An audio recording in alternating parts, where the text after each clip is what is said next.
네, 안녕하세요. 여기는 2002 DMZ 포럼 그린 데탕트 세션 세션 5 그리고 DMZ의 생명 공동체적 접근과 지구 평화라는 주제로 세션이 열리게 되는 그런 자리입니다. 어, 오늘 아침 일찍 또 이렇게 참석해 주셔서 감사합니다.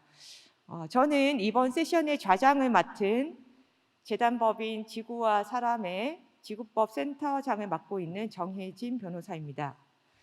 이번 세션은 DMZ의 생명 공동체적 접근과 지구 평화라는 주제로 진행이 되며 세 분의 연사분들을 모시고 말씀을 들어보도록 하겠습니다.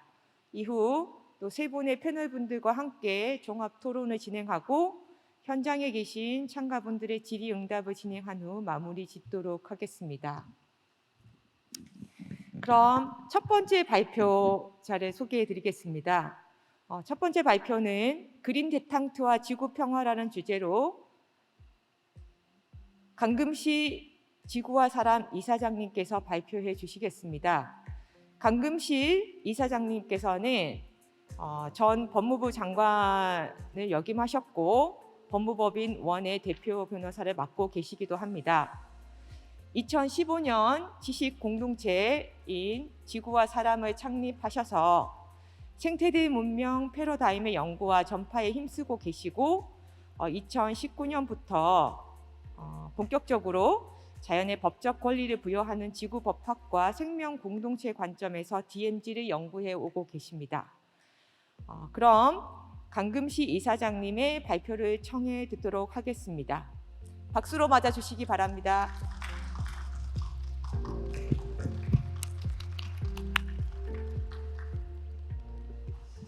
네, 감사합니다. 방금 소개받은 강금실입니다.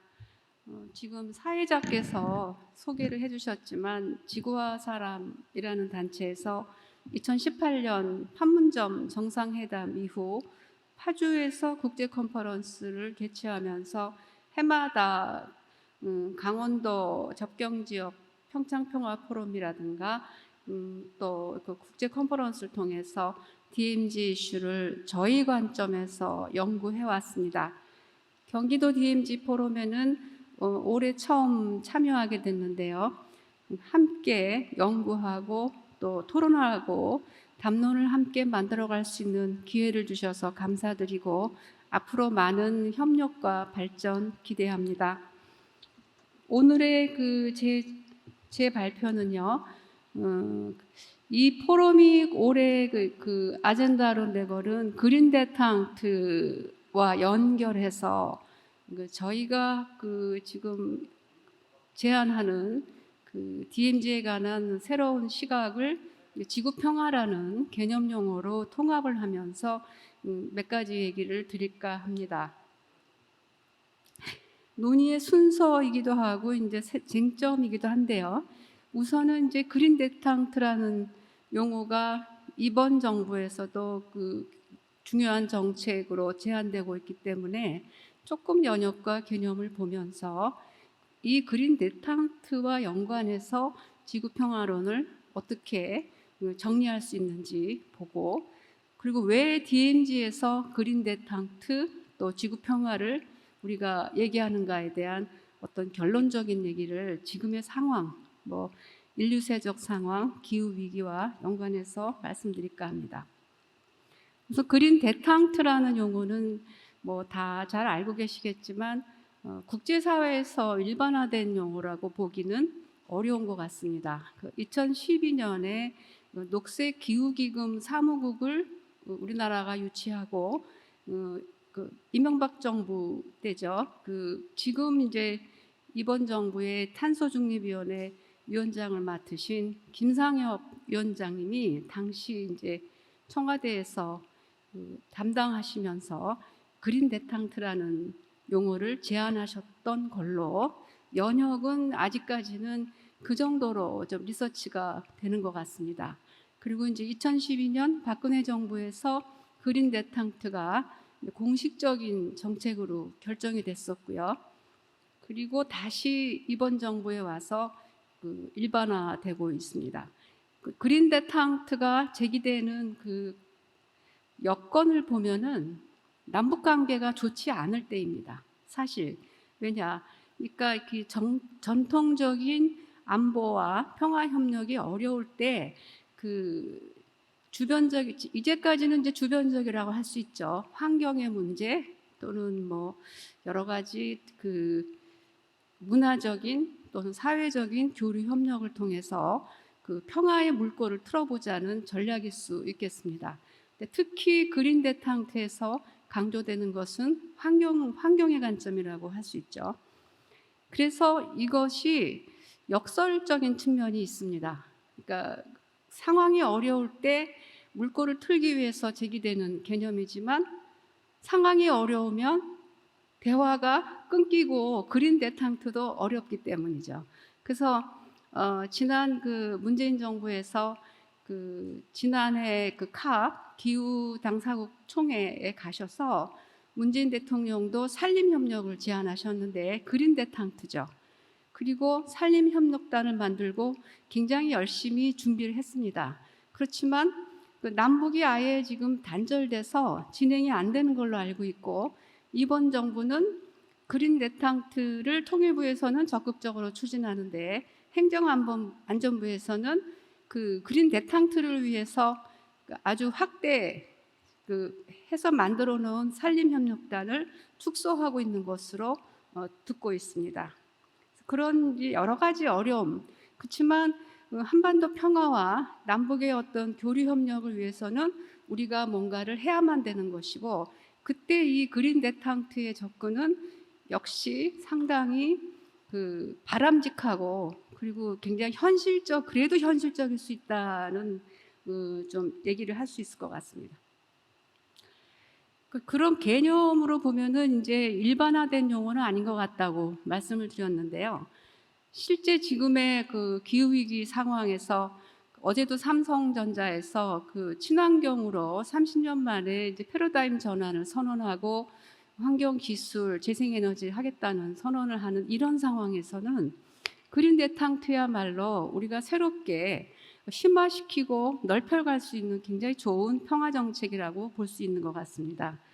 그 연원에서는 뭐 저도 자세한 건 모르지만 75년에 유럽 각국이 그 인권 이슈까지 포함시킨 데탕트, 근데 특히 이제 전통적인 뭐 군사 관계의 안보가 아닌 인권, 뭐 과학기술, 환경, 인도주의 이런 포괄적인 이슈들을 포함시키면서 데탕트 완화, 그러니까 이렇게 평화 쪽으로 풀어가는 대표적인 데탕트는 이제 닉슨 대통령의 당시 뭐 중국 방문이라거나 그런 거를 많이 거론하고 있습니다. 그래서 연호는 여기에서 끌어와서 우리 정부가 오히려 적극적으로 만든 개념이 아닌가 그렇게 추측을 하고 있습니다. 그래서 포괄적 안보, 포용 안보라고 볼 수 있겠습니다.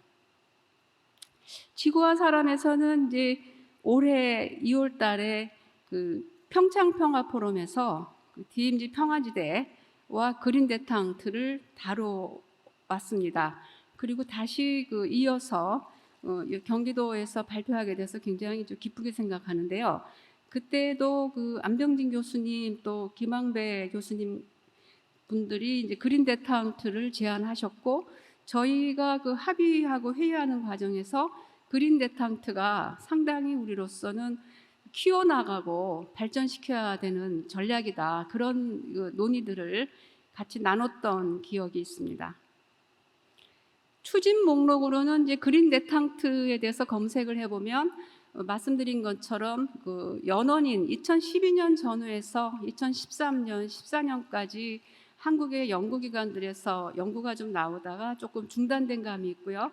최근에 다시 2002년에 이제 각 연구원 또는 각 기관에서 또 산림청 같은 데서도 그린 데탕트를 주제로 해서 이렇게 많은 논의들을 전개하고 있습니다. 거기서 이제 대개 정의된 목록을 보면은 구체적인 사업으로 미세먼지, 재해, 재난, 기후변화 공동대응, 산림, 특히 산림은 이제 기후 변화를 완화시키는 중요한 수단으로 많이 강조가 되고 있죠. 농업 수자원 이런 사업들을 이제 남북 평화를 위해서 남북 교류 협력을 위해서 추진하는 과정에 전략적 방식으로 그린 대탕트를 거론하고 있고요.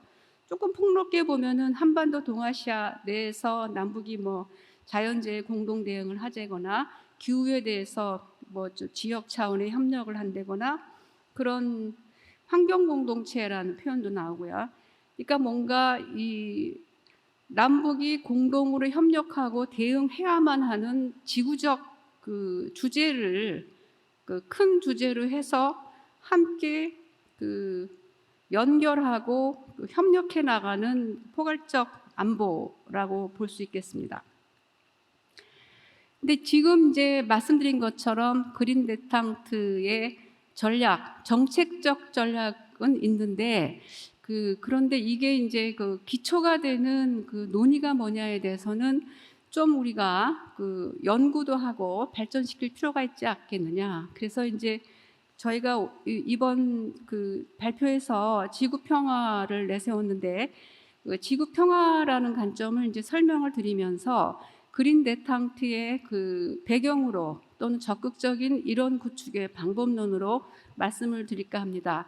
그래서 이 팍스 가이아라는 용어는 사실 조금 빨리 생태학에서 제기된 용어인데요. 토마스 벨이라는 이제 문명사학자, 생태학자가 제기한 용어인데 이게 지금 2021세기에 와서 좀 현실화되고 있다고 보여지는데요. 그 흐름을 좀 먼저 설명을 드리면 지금의 기후 대응이 이루어지고 있는 지금의 패러다임은 연원이 1987년 유엔에서 21세기를 내다보는 장기적인 연구 과제로서 내놓은 Our Common Future라는 리포트, 여기서 제기된 여러 가지 결론과 필요성 또는 준비 과정, 이것이 지금 30년 이후에 지금의 상황, 그러니까 삼성이 친환경 기술과 재생에너지를 전환하고 기업들이 ESG를 추진하고 전 세계적으로 각 국가가 지속가능 발전 담론을 채택해서 추진하는 바로 이 상황은 1987년 Our Common Future에서 제안된 겁니다. 근데 92년 세계 최초라고 하죠. 유엔 환경개발회의, 보통 이제 리우 회의라고 하는데 여기서 채택을 하기로 했었죠. 30년 전에. 근데 결정적인 구속력 있는 합의가 안 됐습니다. 합의가 안 됐고 그 대신에 리우 선언이라고 해서 리우 Declaration on Environment and Development, 여기서 이제 몇 가지 정신이 반영이 되는데요. 지구는 우리 집으로, our home. 프란치스코 교황이 생태규칙을 발표하실 때 지구는 우리 공동의 집이라는 표현을 썼는데요. Our common home. 근데 이 지구는 our home이라는 표현을 많이 쓰고 있죠. 이것을 이제 사실 공식적인 문건에서는 리우 선언에서 찾아볼 수 있는 것 같습니다. 우리 집이고 통합적이고 상호 의존적, 굉장히 중요한 용어인데요. 성격을 지니고 있다. 이거는 이제 말하자면은 평화 문제 할 때 인간 문제 따로 떼서만 한다고 되지가 않는다는 것을 내포하고 있는 겁니다. 그러니까 환경 문제가 인간만의 문제가 아니고 지구하고 연결되어 있다는 것을 알고서 통합적인 접근을 해야만 된다는 것을 내포하고 있는 것이죠. 이것을 인식해야 된다는 것이 이제 선언의 정신으로 지금 나왔고요. 특히 이제 평화와 연관돼서는 원칙이 한 몇 개 이렇게 쭉 열거가 되는데 25항에서 평화의 개발과 환경 보호는 상호 의존적이면서도 불가분의 관계에 놓여 있다.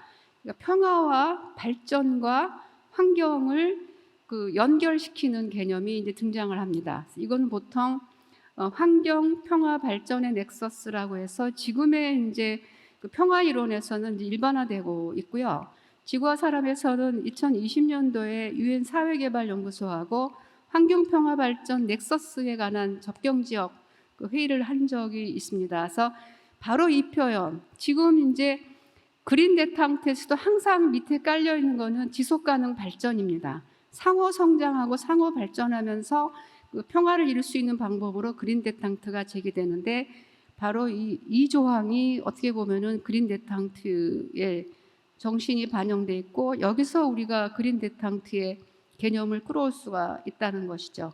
근데 이제 이 리우 선언은 선언에 그쳤고 구속력은 없었기 때문에, 이 리우 선언에서 그 리우 회의를 그 주재했던 사무총장, 굉장히 유명한 분이시던데요. 환경 쪽에서는 사무총장이 나와서 그 세계적인 비영리 단체를 만들고, 또 얼마 전에 서거하셨죠. 고르바초프 대통령이 또 그 그린 지구와 연관된 단체들을 만들면서 92년 이후 한 8년 동안 계속 이 구속력 있는 어떤 또는 좀 더 그 실천할 수 있는 그 콘텐츠가 있는 게 필요하다는 운동을 하셔가지고 2000년 6월 29일에 얼스 차터를 선언했습니다. 그래서 얼스 차터가 말하자면은 그 우리 공동의 미래를 좀 가장 좀 잘 담아냈다고 볼 수 있는 지금의 그 선언문이고요. 유네스코에서 이제 많이 활용하고 있는 교육 교재로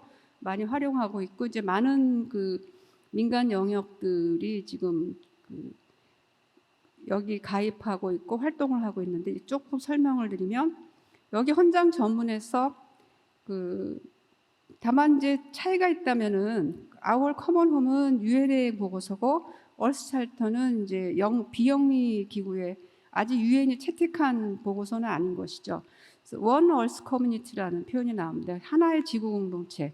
아까 상호 의존적이고 통합적인 관계가 더 좀 강화된 표현이죠. 하나의 지구 공동체라는 표현이 나오고, 우리는 진화하는 우주의 한 부분이다. 그러니까 지구보다 더 큰 유니버스라는 그 범주에서 지구와 인간을 묶어내는 그런 정신을 표방하고 있습니다. 그래서 우리의 집인 지구는, our home 지구는 생명 공동체로 생존하고 있다. 그러니까 지구와 인간은 유니버스라는 더 큰 범주에서 봤을 때 하나이며, 그것은 생명 공동체다. 이런 것을 이제 정신 담고 있는데요. 그래서 여기서 이제 눈여겨볼 만한 개념들은 사실 다 나왔다고 볼 수 있는 게, 그 지구 공동체, 생명 공동체, our common home 이런 개념들이 지금도 계속 전개되고 있는 것이죠. 헌장은 그 4개의 항목으로 나눠지는데요. 생명 공동체에 대한 존엄과 보호, 생태적 온전성, 사회 경제적 정의, 민주주의, 비폭력, 평화. 이 항목들을 보면은 이 항목들 자체가 통합적인 접근입니다. 그러니까 인간의 문제인 민주주의, 비폭력 문제와 생태적 온전성, 지구 시스템 관계 이런 것을 통합적으로 보고 있는 것이죠. 그래서 근데 그 중에서 이제 4항목의 평화에서 특히 그 16조로 이루어져 있어요. 지구 헌장은. 근데 그 16조에서 평화에 대한 정의를 하시죠. 그 평화란 자신과 다른 사람들, 다른 문화와 생활, 지구와 우리가 그 일부로 속한 더 큰 전체와의 올바른 관계로 창조되는 전체성임을 인지한다. 그래서 여기서 이제 강조되는 것이 전체성이라는 하나다. 보통은 전일성이라고도 표현을 하는데요. 그러니까 지구와 인간은 하나의 생명 공동체라는 관점이 굉장히 강조되고 있죠. 그러니까는 인간이 살면 지구도 사는 관계, 인간이 살면 그 지구로 표현되는 그 생명 공동체의 그 비인간 존재들, 동물, 식물들, 또 동물, 식물이 있게 하는 여러 가지 그 무기적인 성분들, 같이 함께 살아가는 방식으로 방향이 정해져야 되는데, 인간이 살고 자연이 죽는 관계는 평화가 아니라고 보는 것이죠. 16조 그 A에서 F까지 항목이 있는데, 특히 이제 B항을 보면은 폭력적 갈등을 예방하고 환경으로 인한 갈등과 기타 분쟁들을 처리하기 위해 포괄적으로 협력 전략을 시행한다. 이것도 말하자면은 이제 그린 대탕트의 하나의 전거로 볼 수 있는 아주 그 적확한 표현에 해당하는 것 같습니다. 그다음에 그린 데탕트의 이론 전개에서 이제 중요하게 또 봐야 할 것이 2015년 지속 가능 발전 목표죠. 경제 사회 환경을 좀 통합적으로 묶어내는 이제 어떻게 보면 최초의 시도였다고 할 수 있는데요. 여기서 보면은 평화 항목이 16조에 들어가 있죠. 그래서 그 경제 사회 환경과 평화를 통합적 또는 포용적, 포괄적 안보로 접근해야 된다는 정신을 반영하고 있습니다. 이런 흐름들 속에서 이제 2015년에 파리 기후 협약이 체결되고 타결되고 또 각국의 자발적 감축 계획 보고서가 5년 동안에 제출되고 하면서 신기후 체제로 이제 우리가 접어들었죠. 그래서 신기후 체제라는 새로운 큰 패러다임 안에서 평화를 얘기할 때 그린 데탕트 지구 평화로 얘기하는 것은 어떻게 보면은 너무나 당연한 그 새로운 개념이라고 볼 수 있습니다. 그리고 특히 2020년에 이제 코로나 지금도 우리가 마스크 쓰고 회의를 하고 있는데요. 코로나 팬데믹 사태를 맞고 2021년부터 그 ESG 열풍이 불면서 지금은 기후 위기 또는 환경 위기에 대해서 우리가 실감을 하고 뭔가 우리가 변화해야 되고 적응해야 된다 또는 준비해야 되고 바꿔야 된다는 인식이 상당히 이제는 일반화되고 있어서 좀 더 그 구체적이고 적합한 프로그램들이 나오면은 국민들께서도 굉장히 수용할 수 있는 그런 상황이 된 것 같습니다. 그래서 이런 상황에서 또 하나 이제 그 2015년에 지속 가능 발전 목표 이후 2021년에 유엔 환경 계획이 이 기후 위기, 생태 위기에 대해서 이멀전시라는 표를 씁니다. 굉장히 비상 사태라는 것이죠. 그래서 그 특히 기후 변화, 기후의 위기, 생물 다양성 손실의 문제, 그다음에 오염 문제 는 저 뭐 생명을 위협할 정도의 수준으로 치닫고 있기 때문에 이런 환경 이슈와 함께 그 평화의 문제를 접근하지 않으면 안 된다는 굉장히 아주 좀 절박한 보고서가 2021년 2월에 나왔고요. 그래서 이 그린 데탕트에서 들여다볼 만한 논건데 여기서는 Making Peace with Nature라는 표현을 쓰고 있습니다. 근데 저희가 앞으로 이제 기회가 되면 올해는 좀 준비가 늦어져서 초대를 못했는데 DMZ에 관해서 Making Peace with Nature 관점에서 그 발표를 하신 학자분도 계십니다. 이런 흐름들을 쭉 보면 그 그린 데탕트와 그린 데탕트의 그 논거가 될 수 있는 이론적 전개 흐름을 쭉 보면은 결론적으로는 어떤 통합적 접근이 강조되고 있고 이것을 묶어서 보자면은 우리는 팍스 가이아 지구 평화, 지구 평화라는 범주 안에서 인간과 지구의 새로운 관계 설정, 그다음에 환경 위기의 타개, 그다음에 한반도 평화 협력 이런 문제들에 접근해 가야 된다는 생각을 하게 되죠. 근데 특히 지구 평화라는 그 용어를 타당성을 부여하는 것이 이제 인류세의 논의입니다. 인류세의 논의는 좀 많이 알려졌는데 학계를 중심으로 많이 알려졌는데 지금 시대가 이제 그 지질 시대적, 그러니까 지구의 역사 속에서 그 홀로세를 일탈해 버렸다는 너무 이제 지나치게 우리가 자연을 이렇게 황폐했고 인간 중심적으로 그 운영을 해왔기 때문에 그래서 지질 시대적으로 벗어난 지구의 시간의 인류세를 건강하게 복원하거나 건강하게 전환하기 위해서는 평화의 문제가 환경과 불가분해, 피스메이킹 위드 네이처 또는 지속 가능에서 지적하는 경제 사회와 환경이 불가분해 관계라는 것을 우리가 수용한다면은 이제 평화의 개념은 지구 평화라는 개념을 써야지만 우리가 안고 있는 여러 가지 문제 또는 담론들이 담길 수 있다는 것이죠. 인류세는 잘 아시겠지만 언제부터 인류세를 보느냐에서는 논의가 있지만은 대체로 이제 다수의 견해는 1950년대의 핵무기 실험이 뭐 500번 이상의 핵실험이 있었고 방사능 낙진이 이제 지질 시대, 지구의 시간이라는 게 뭐 층서학 이거 우리 많이 배웠잖아요. 뭐 신생대, 중생대, 백악기 그게 지구의 시대인데 그 층을 구분해주는 지질 시대를 분류하는 개념은 화석이라는 거죠. 근데 지금 시대에는 핵무기 낙진, 방사 핵실험 낙진, 그다음에 닭뼈, 플라스틱 이런 것이 쌓이고 있다는 그 과학자들의 지적인 것이죠. 그래서 플라스틱 기술 화석이라는 용어도 나오고 있고 인류세는 그 어떤 시대냐 1950년대를 기준으로 봤을 때 인류가 급성장한 시대죠. 지금의 지금의 그 플랫폼 지금의 상황이 산업 문명이 만들어진 시점으로 볼 수 있는데 이게 화석을 바꿔놓기 때문에 인류세 시대의 시점으로도 보는 게 1950년 된 거죠. 그래서 이 그래프에 왼쪽은 우리의 급성장, GDP 성장, 뭐 인구 증가, 그다음에 뭐 이산화탄소 배출, 기온이 올라간 거, 이 모든 그래프가 여기에 담겨 있는 것이고요.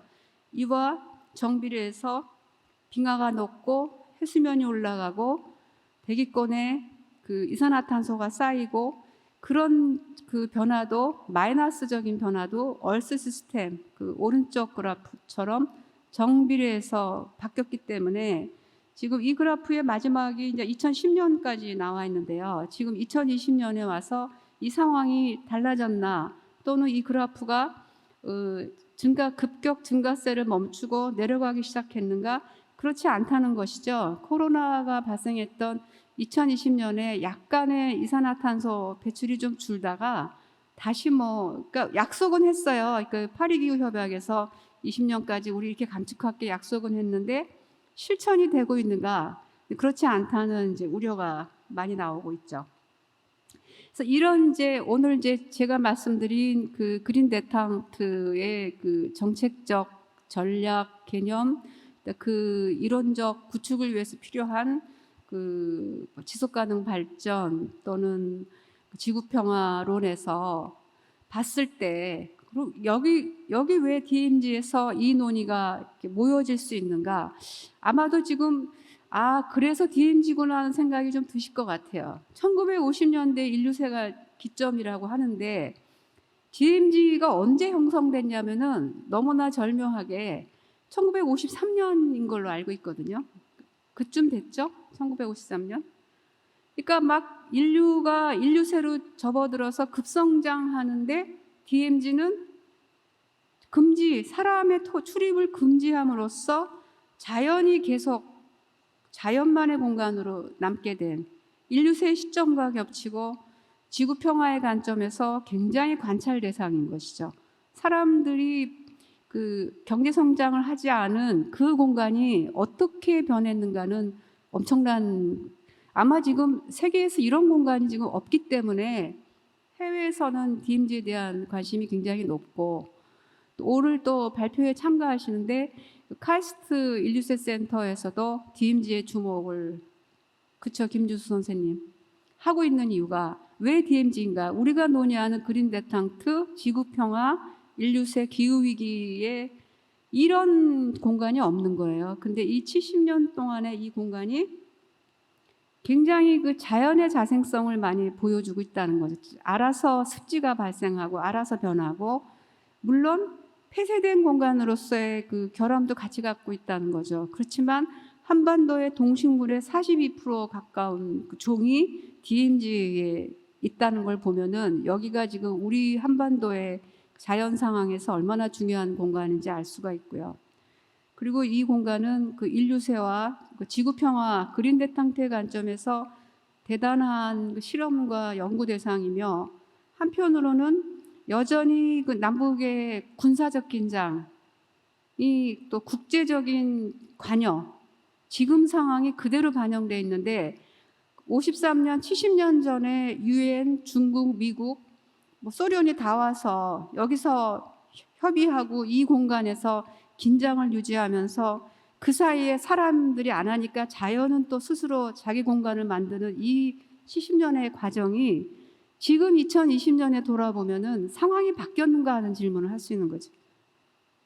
굉장히 지금 심각하죠, 그렇죠? 마침 전쟁도 다시 발생했고 미중 갈등도 커지고 있고 기후 위기는 또 엄청나지고 있고 대단히 상징적인 공간이 됐습니다. 그래서 이 DMZ에 대해서 오늘 말씀드린 그런 통합적이고 상호 연관된 지구 평화의 관점에서 DMZ에서의 그 생태계 보존 문제라거나 남북 협력, 한반도 평화의 관점에서 그 논의를 해보고 우리가 어떤 담론을 만들어 보는 것은 대단히 의미 있는 또 세계사적인 그 의미가 있다는 생각이 들면서 저의 발표를 마치겠습니다. 감사합니다.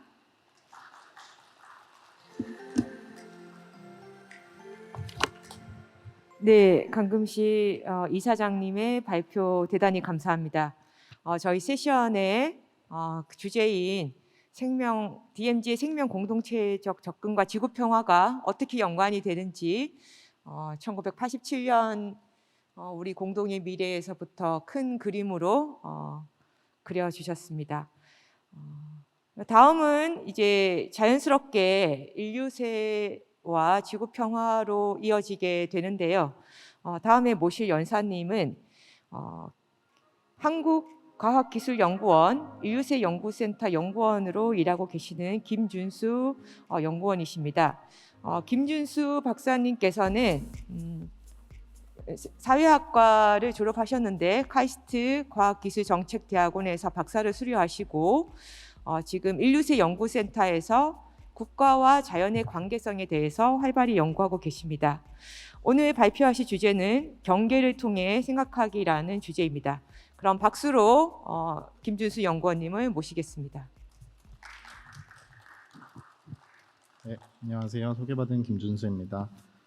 앞서서 강금신 이사장님께서 잘 지적해 주신 것처럼 인류세와 DMZ가 무슨 관계가 있나, 또 이 경계라는 공간을 통해서 우리가 좀 어떻게 인간 너머의 관점에서 우리의 기존의 영토성 문제를 좀 다뤄볼 수 있을까라는 질문에서 오늘 발표를 준비를 했습니다.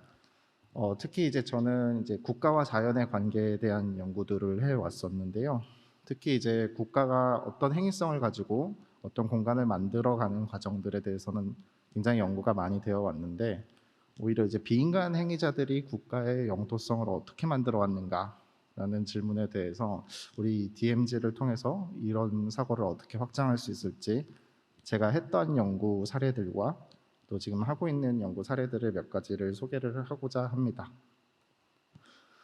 먼저 앞서서 강림 선생님께서 잘 말씀해 주신 것처럼 그 인류세라는 개념은 이제 너무나 잘 알려지고 있습니다. 대중적으로도 그렇고, 인류세라는 것은 지구의 역사 속에서 인간의 행위가 어떻게 그 지질학적 흔적을 남겨왔는가라는 이제 문제의식을 갖고 있고요. 그렇기 때문에 굉장히 지구 공동체라는 용어와 밀접하게 맞닿아 있다고 생각됩니다. 근데 이제 지구 공동체의 관계에 대해서 얘기하는 학문 분야가 이제 지오폴리틱스가 되겠죠. 지정학의 문제인데요. 지정학은 어떤 특정한 지리학적인 공간에 대한 통제권의 문제, 여기에 어떻게 사회가 적응을 해갔는지의 문제, 자연을 어떻게 동원했는지 이런 관계성들을 이제 주로 연구하는 분야가 지정학이라고 볼 수 있습니다. 그러면 이제 이 지구 공동체라는 개념을 가지고 있는 인류세와 이제 국가 간의 관계를 주로 연구하게 되는 지오폴리틱스의 관계는 어떻게 보면 불가분의 관계에 있다고 볼 수 있을 것 같습니다. 그렇기 때문에 이제 국가가 만들어가는 어떤 영토, 어떤 경계 구획에 대해서 굉장히 많은 연구들이 이루어져 왔습니다. 특히 국제 정치의 문제라든지 아니면 이제 정치 지리학의 분야에서 국가가 만들어 온 어떤 영토의 문제, 이런 것들을 어떻게 볼 것인가 연구를 했습니다. 특히 이제 국가의 경계를 말할 때 우리가 생각하는 영토는 굉장히 탈자연화됐습니다. 사람들이 어떤 담론을 가지고 어떤 전략을 가지고 그 경계를 구획함으로써 경계라는 것이 굉장히 온건하고 굉장히 완결되어 있고 굉장히 움직이지 않을 것이다 라는 생각을 굉장히 많이 하게 됐는데요. 근데 이런 탈자연화된 어떤 경계에 대한 생각들을 재자연화 시킬 수 있는 방법들이 인간 너머의 접근이지 않을까라는 생각을 했습니다. 그래서 이제 우리가 경계라는 것을 생각할 때 단순히 인간들의 관계 또는 국가 간의 관계가 고정돼 있고 움직이지 않는다는 생각을 넘어서 이것이 어떻게 유동하고 어떻게 다공적으로 구성될 수 있는가라는 질문들을 가지고 이제 문제의식을 상정해봤습니다. 특히 이제 저희가 이제 접경 지역 연구를 하는 분야가 또 Critical Border Studies라는 분야가 또 있습니다. 근데 여기서도 최근에 대두되고 있는 문제 의식들이 저희가 가지고 있는 그 인류세의 문제 의식과도 굉장히 맞닿아있습니다. 기존의 어떤 주권적인 개념, 이 개념 가지고서는 빠르게 변화하고 있는 이런 어떤 지물리적인 환경들을 포착하기가 어려워지고 있다라는 문제 의식을 공유하고 있고, 그렇기 때문에 이 경계라는 것을 굉장히 더 이상 움직이지 않는 것처럼 생각하는 것을 넘어서고, 그 경계가 경계에 대한 것만 얘기하는 것이 아니다. 경계 너머의 것을 상상해 볼 수 있어야 된다. 경계를 통해서 이런 문제 의식들을 같이 이 크리티컬 보더 스터디스와 나누고 있습니다. 그렇기 때문에 이제 우리가 국가라는 것 역시 안 변할 것 같이 생각을 하죠. 이 국민국가 체제라는 게 굉장히 이제 온건하게 이제 국권이 200년 이상 자리 잡아온 것처럼 생각을 하는데, 근데 이 경계 만들기를 통해서 국가 만들기가 끊임없이 계속 재확인되고 있는 과정임을 좀 생각해 볼 필요가 있습니다. 이런 문제의식들을 가지고선 최근에 IR, 그러니까 국제관계학 IR 쪽에서는 다종 간의 어떤 경계 문제를 직접적으로 대두시키기 시작했습니다. 특히 이제 우리가 어떤 비인간 행위자에 대해서 문을 열고 어떤 비인간 행위자에 대해서 문을 닫고 또 어떤 인간 행위자에 대해서 열고 닫고, 그 4 곱하기 4를 해볼 수 있겠죠.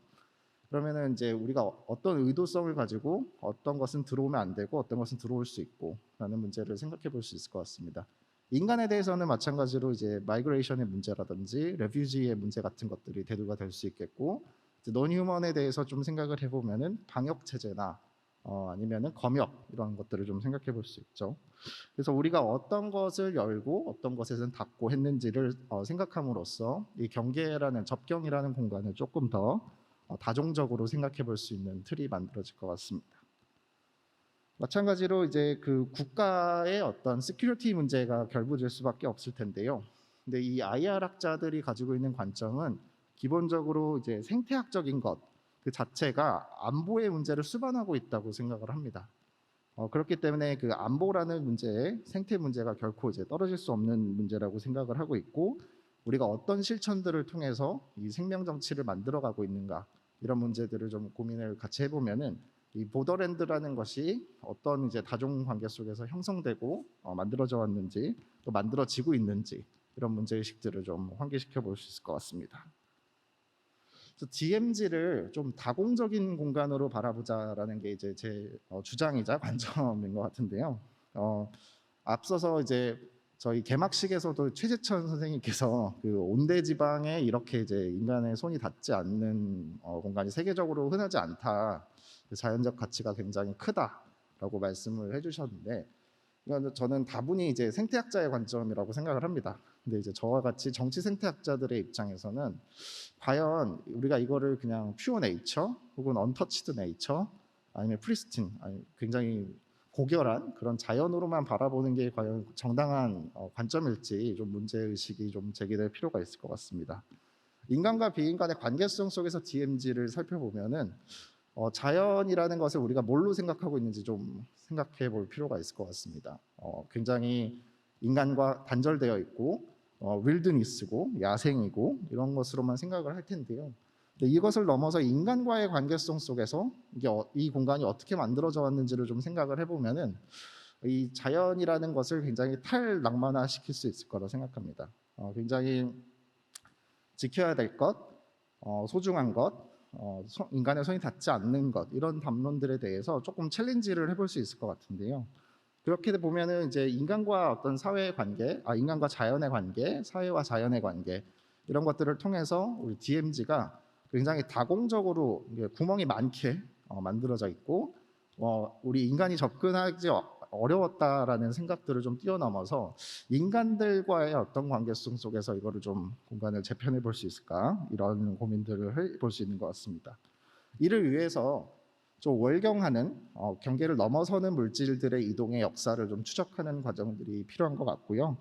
이를 통해서 DMZ가 방법론적 DMZ즘을 좀 탈피해 보자. 그러니까 이제 우리가 DMZ라는 공간을 분석한다고 했을 때 단순히 DMZ만을 분석하는 게 아닌 문제가 되는 거죠. 우리가 DMZ를 분석하고 DMZ를 상상할 때 그 너머에 있는 한반도 전체의 영향, 특히 이제 동북아 관계 속에서 DMZ를 좀 상상해 보는 그런 방법론적 DMZ즘을 뛰어넘는 그런 상상력들을 사회와 물질의 관계 속에서 좀 볼 수 있을 것 같습니다. 이렇게 보면은 이제 우리가 좀 DMZ 공간을 좀 새롭게 볼 수 있을 것 같은데요. 한 몇 가지 이제 사례를 좀 말씀을 드리겠습니다. 이런 식으로 볼 수 있는 관점들을. 이제 이 연구는 이제 제가 이제 논문으로도 나온 연구이긴 한데요. 최근에 DMZ에서 전쟁이 있었죠. 아프리카 돼지열병과의 전쟁이 있었죠. 멧돼지라는 그 숙주를 매개로 삼아서 북에서 넘어오는 그 멧돼지를 막기 위한 남한 정부의 굉장히 큰 방역 정책이 있었습니다.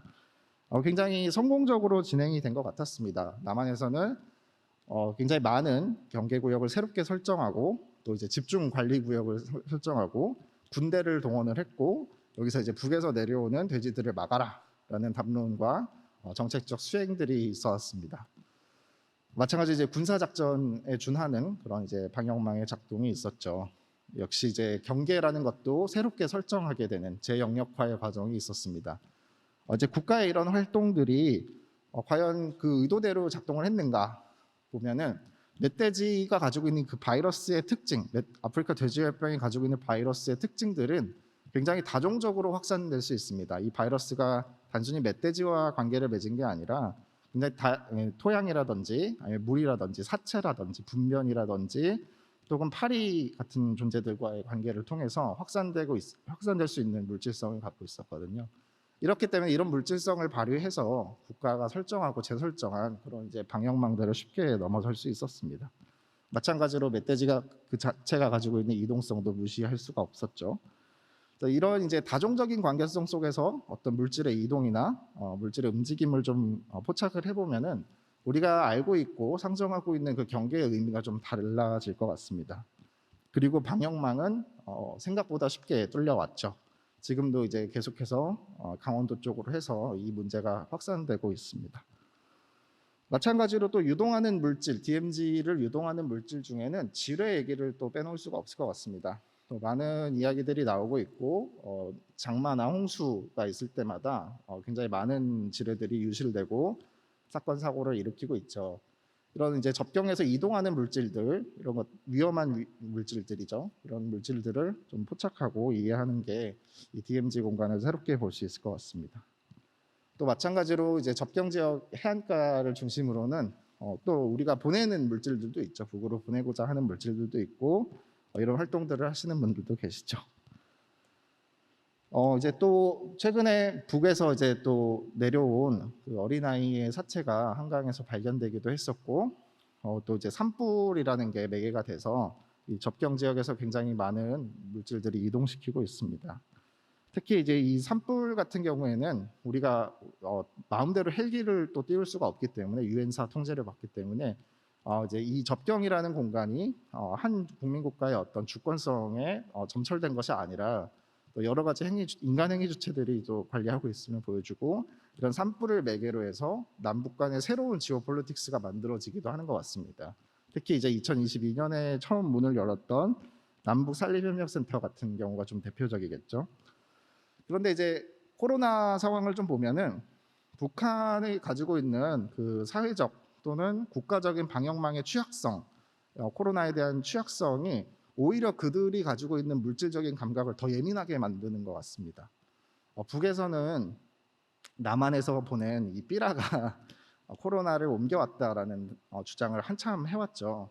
뭐 거기에 대한 과학적 근거가 없다라는 반박들도 꽤 많았고, 또 심지어는 미세먼지를 통해서 옮길 수도 있다라는 뭐 이제 여러 가지 이런 담론들을 내놓고 있는데, 뭐 그게 이제 과학적 사실인지 아닌지는 아직까지 잘 모르겠지만 근거가 많이 부족한 것 같습니다만, 근데 그럼에도 불구하고 우리가 좀 주목해 볼 만한 것은 그렇게 취약한 그들의 방역망이 오히려 이제 물질적인 감각들, 남북 접경 지역을 접하고 있는 이 물질의 이동의 감각들을 오히려 더 예민하게 반응하고 있고 물질적 감수성을 오히려 더 크게 갖고 있다는 것 같습니다.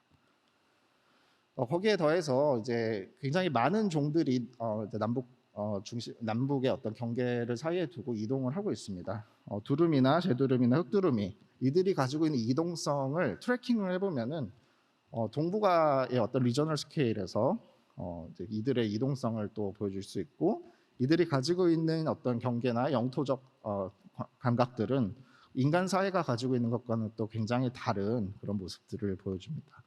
이런 문제들이 각 지역에 새로운 정치들을 만들어내고 새로운 협력들을 만들어내기도 하고 이제 새로운 정책으로 이어지기도 할 겁니다. 마찬가지로 이 지도는 한 대북 감시 단체에서 이제 좀 주목을 하고 있는 지도인데요. 이게 그 모래 운반선이 이동하는 그 트래킹 위성 사진입니다. 모래라는 물질을 좀 저는 주목을 하고 연구를 하고 있는 주제이기도 한데요. 북한의 해주 지역, 개성의 해주 지역에서 해주 앞바다에서 채굴한 모래들이 중국과 러시아 일대로 많이 팔려나가고 있습니다. 그렇기 때문에 경제 제재 대상이 되기도 했고, 이걸 이제 대북 감시 기구에서는 주목하고 있는 어떤 제재 자원으로서 트래킹 이동 경로를 좀 보실 수 있습니다. 그런데 이 모래라는 물질이 또 우리와 가지고 있는 관계성들을 좀 다시 생각해 볼 수 있게 하는 틀을 제공해 줍니다. 저희가 지금 경기도에 있죠. 경기도에 있는데 수도권 2기 신도시 만들어질 당시에 북한산 모래가 최대 68%까지 사용이 됐다는 이제 추정치가 나오고 있습니다. 특히 이제 이 시기에 남해안과 서해안 앞바다에서 한국 모래 채굴이 금지가 됐었거든요. 그래서 이제 여러 가지 퀄리티 문제도 있었고 또 이제 그 가격의 문제도 있었는데, 골재 파동이 일어날 때 딱 마침 이제 그 당시가 이제 폴리티컬 데탕트의 시기였잖아요. 99년에서 2000년대 초반까지 그 이제 폴리티컬 데탕트가 일어나고 나서 남북 경제 협력의 한 물꼬로서 북한산 모래가 남한에 대거 투입이 됩니다. 그때 투입 당시가 이제 수도권 2기 신도시를 한창 만들어가고 있던 시기였고 골재에 대한 수요가 엄청나게 급증을 하고 있었죠. 그래서 이제 북한산 모래가 남한에 굉장히 많이 유입이 됐고 수입이 됐고, 이 물질들이 한국의 2기 신도시를 만들어가는데 굉장히 중요한 역할을 해왔습니다. 근데 우리는 이 감각을 좀 잘 포착하지 못하고 쉽게 잊어버리고 있죠. 그런데 이제 이 모래들이 처음에 들어왔을 때는 경제적 자원이라기보다는 굉장히 상징성이 컸습니다. 상징성이 컸다는 것은 얼마나 신기했겠어요. 북한산 모래가 남한에 들어왔다 했을 때 이게 한 건설사에서 서평건설이라는 건설사인데요.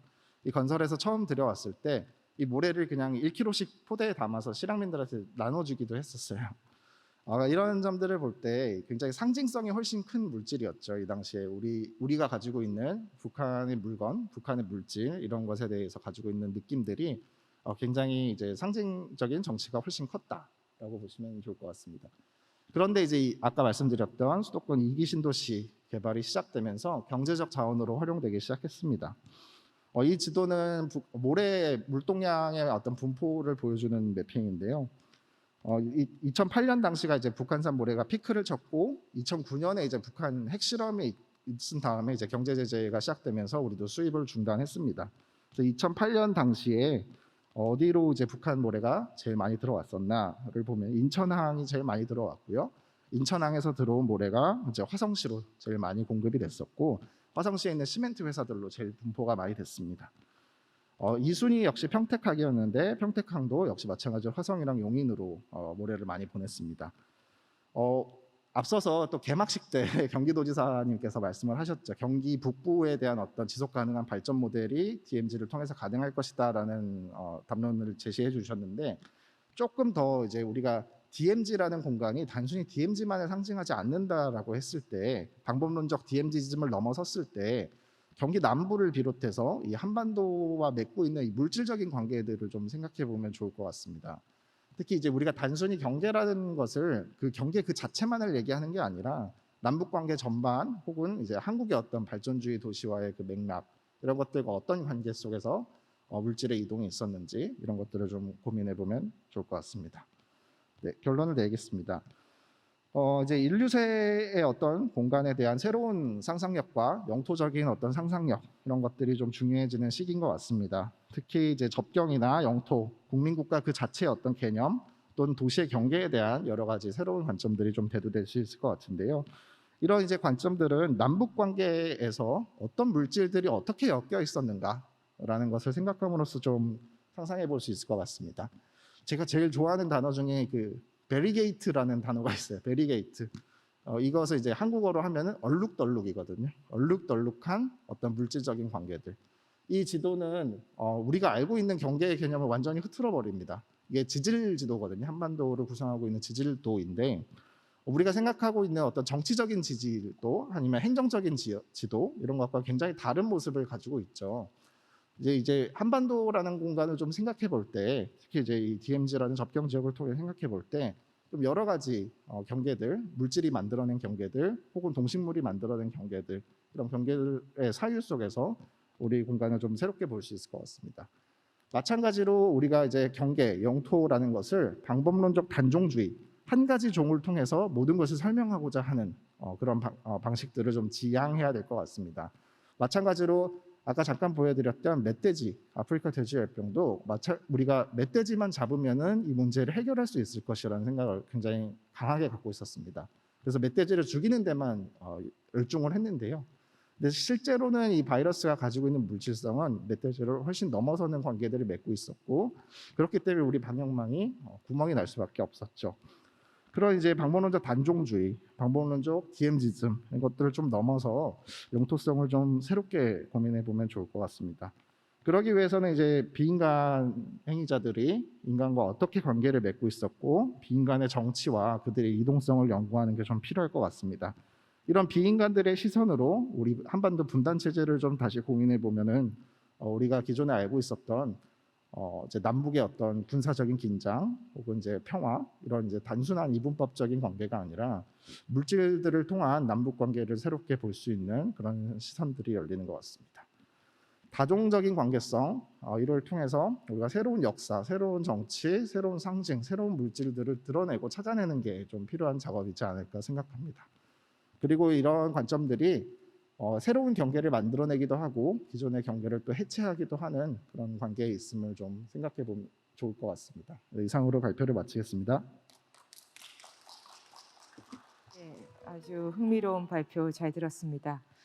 경계 DMZ라는 그런 공간에서 이동하는 물질들과 또 자연들의 그런 사례들을 들어서 우리가 또 DMZ라는 공간에 대해서 새롭게 생각해 볼 수 있는 그런 발표가 되었던 것 같습니다. 이제 발표로는 마지막 발표이고요. 박태현 강원대 법학전문대학원 교수님께서 생명 공동체로서 DMZ와 법인격이라는 주제로 발표를 해주시겠습니다.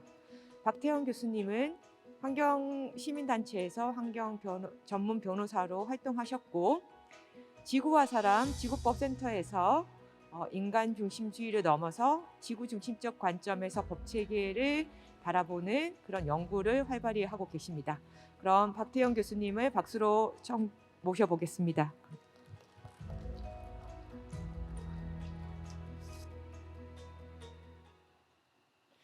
네, 앞서 두 분의 발표자께서 제가 오늘 같이 공유하고자 하는 아이디어에 관한 하여튼 이론적인 그런 것들을 좀 말씀을 해주셨던 것 같고요. 그래서 저는 마지막으로 오늘 우리 이 세션에 지금 주제가 DMZ에 대한 생명 공동체적 접근입니다. 그래서 DMZ를 어떤 특정한 공간이 아니라 생명 공동체로 보자는 제안을 드리고 그 제안이 갖는 어떤 함의 중심으로 좀 말씀을 드리겠습니다.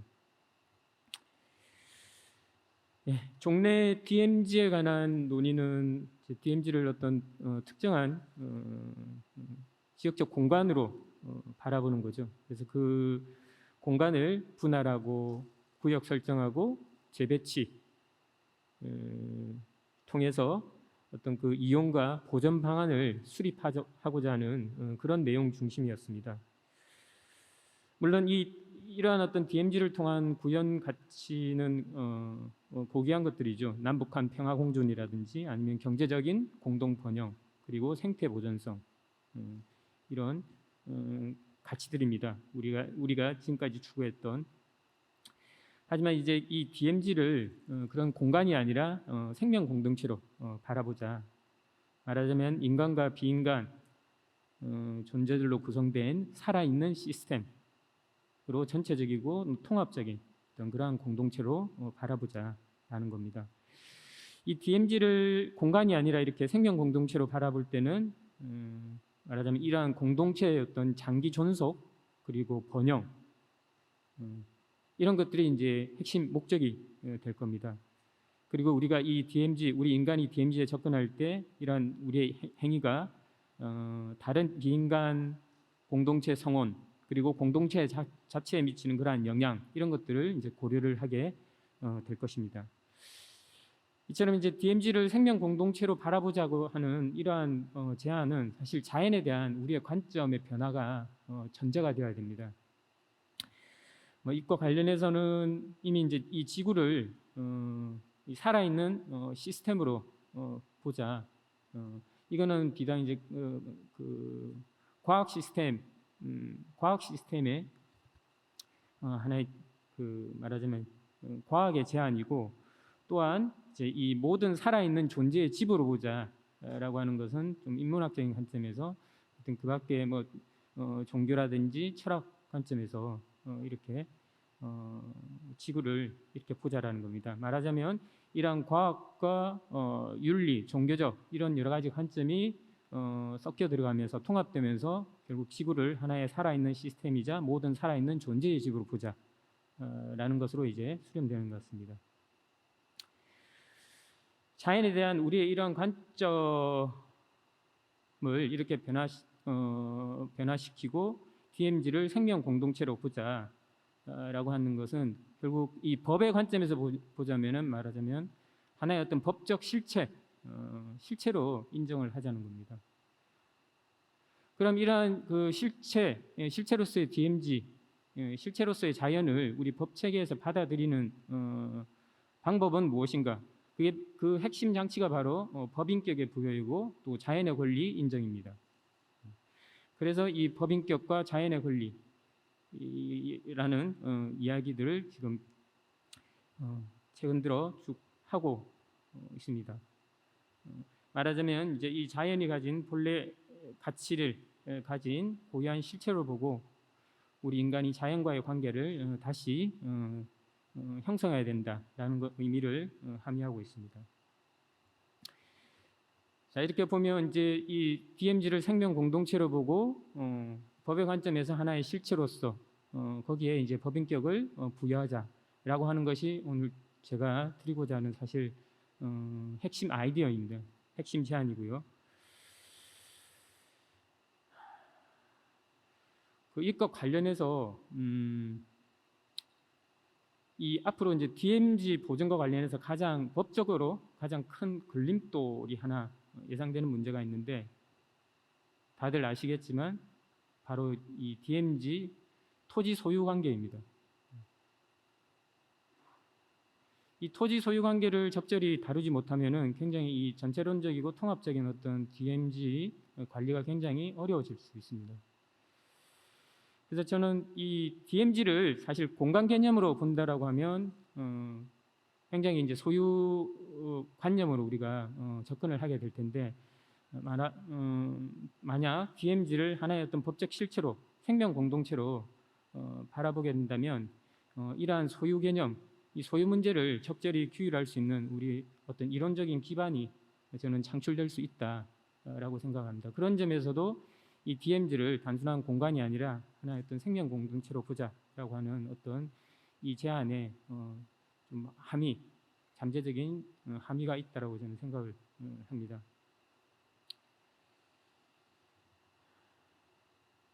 그래서 저희 그 포럼에서는 지난 그 국회에서 작은 연구 용역을 하나 받아서 연구를 수행을 했습니다. 그 연구 내용이 이 DMZ를 생명 공동체로 보자는 전제에서 어떻게 법적으로 적절하게 이제 우리가 이 문제에 접근할 것인지에 관한 내용이었습니다. 그 연구에서 이 DMZ를 DMZ에 관한 그 법률을 제안을 했습니다. 특별한 법률을 제안했고 그 법률의 핵심 내용은 오늘 발표 주제와 관련된 핵심 내용은 세 가지입니다. 하나는 DMZ의 법적 정책성을 확립과 관련된 문제입니다. 그래서 DMZ 법적 실체로서 DMZ의 법인격을 인정을 하자, 부여를 하자라는 겁니다. 그래서 DMZ가 하나의 리걸 퍼슨이 되는 법인격을 갖는 법인, 리걸 퍼슨으로서의 지위를 부여하게 됩니다. 그리고 두 번째는 이 리걸 퍼슨으로서의 이 DMZ와 지금의 어떤 소유 관계와 관련된 문제인데 이 DMZ 내에 있는 국공유지 그리고 사유지는 이 법에 따라서 DMZ라고 하는 이 법인과 신탁 관계를 설정하는 것으로 그렇게 의제를 했습니다. 그래서 DMZ 내 토지 소유권은 형식적으로 국가나 공공단체 또는 사인에게 있지만 실제 이 소유 토지와 관련된 이용과 관리는 바로 이 DMZ라고 하는 법인이 이 권리를 행사하게 된다라는 겁니다. 물론 이러한 신탁 관계는 저는 여기 이 연구에서는 과도기로 설정을 했습니다. 과도기로 설정하고 이 신탁 기간 내에 어쨌든 이 토지 소유권 정당한 보상을 전제로 한 토지 취득 절차를 진행을 하게 됩니다. 그렇게 되면 이제 장기간 이 토지를 점점 이제 이 DMZ라고 하는 법인의 자기 소유로 하게 되면서 종래에는 이 DMZ가 진정한 어떤 자기 소유의 토지를 갖는 리갈 퍼슨으로서의 완전한 이제 지위를 실체를 가지게 된다는 겁니다.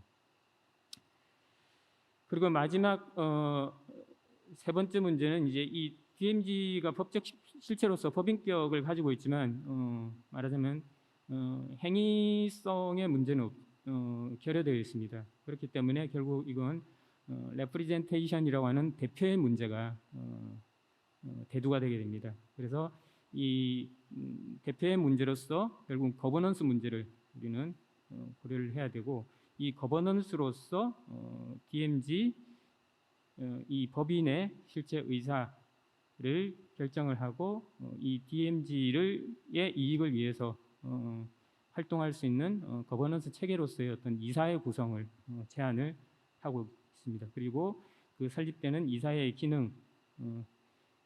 기능에 관한 내용을 담고 있습니다.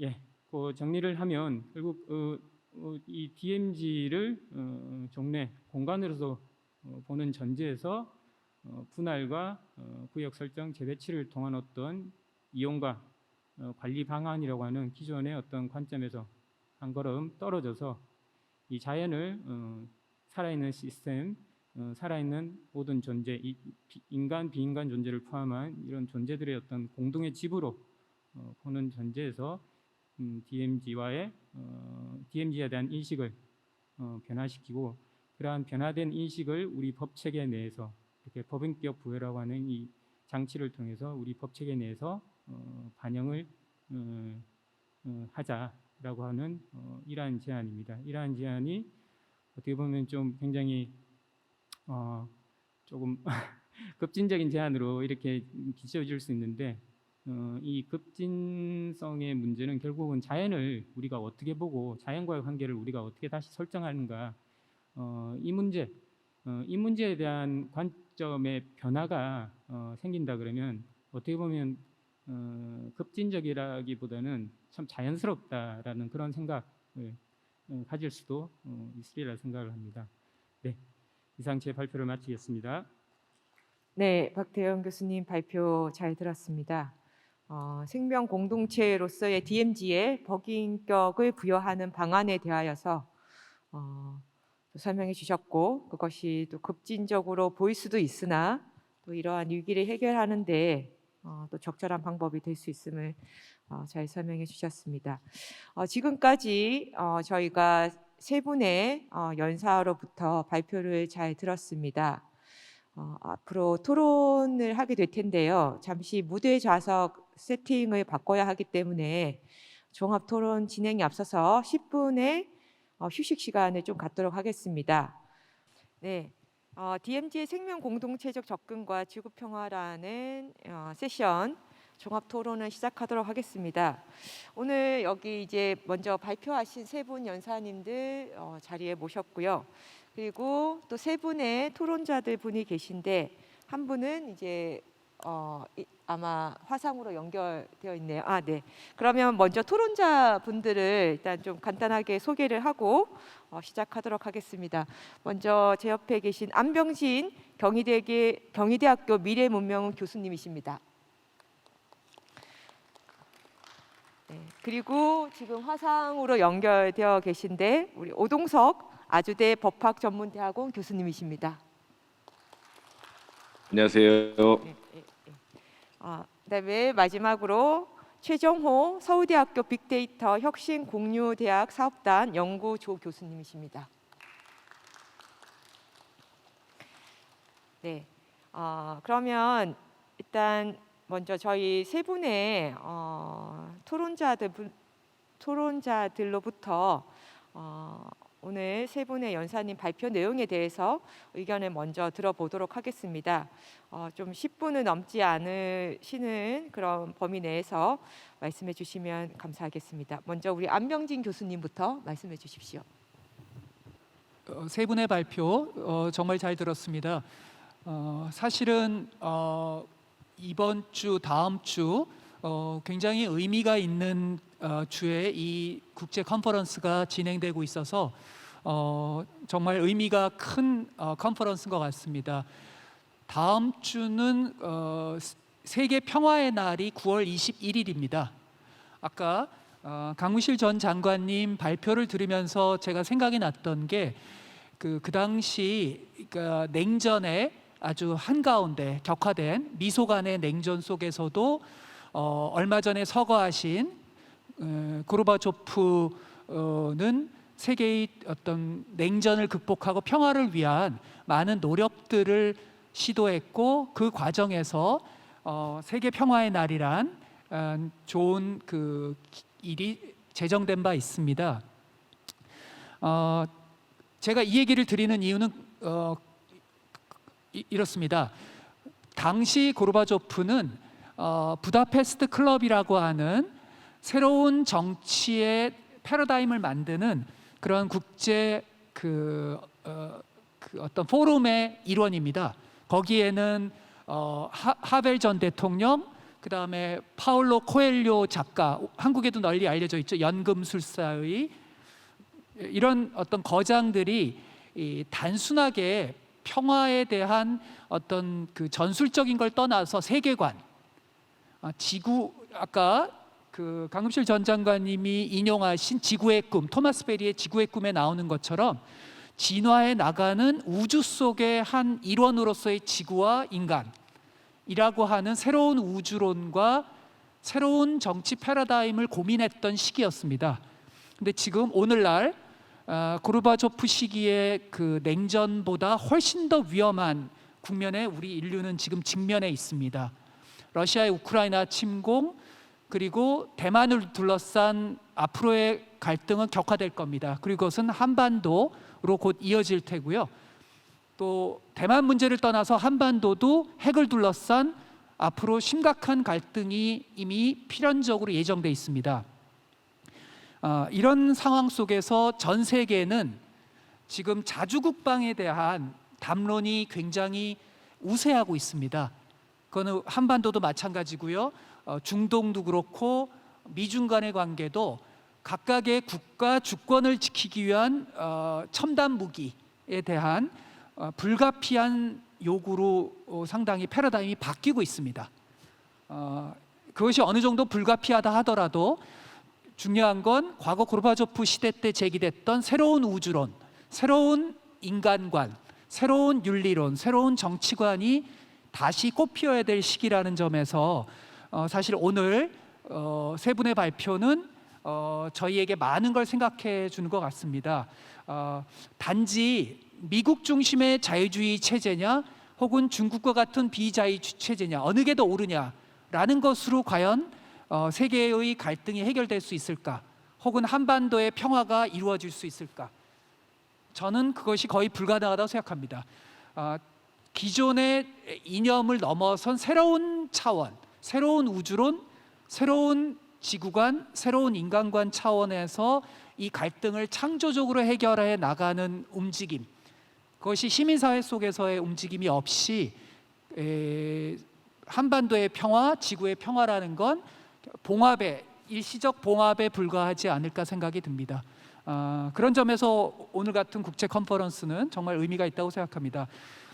이런 맥락에서 발표자분들께 질문을 드리고자 합니다. 첫 번째 질문은 강금실 전 장관님께서 이 그린 데탕트를 이야기하셨는데 앞으로 그린 데탕트에 대한 고민이 앞으로 어떤 방향으로 발전돼야 될지, 그리고 제 기억에 강금실 전 장관님께서는 이런 그린 데탕트의 관점이 평화협정의 내용에도 녹아야 된다라는 문제의식을 가지고 있는 걸로 압니다.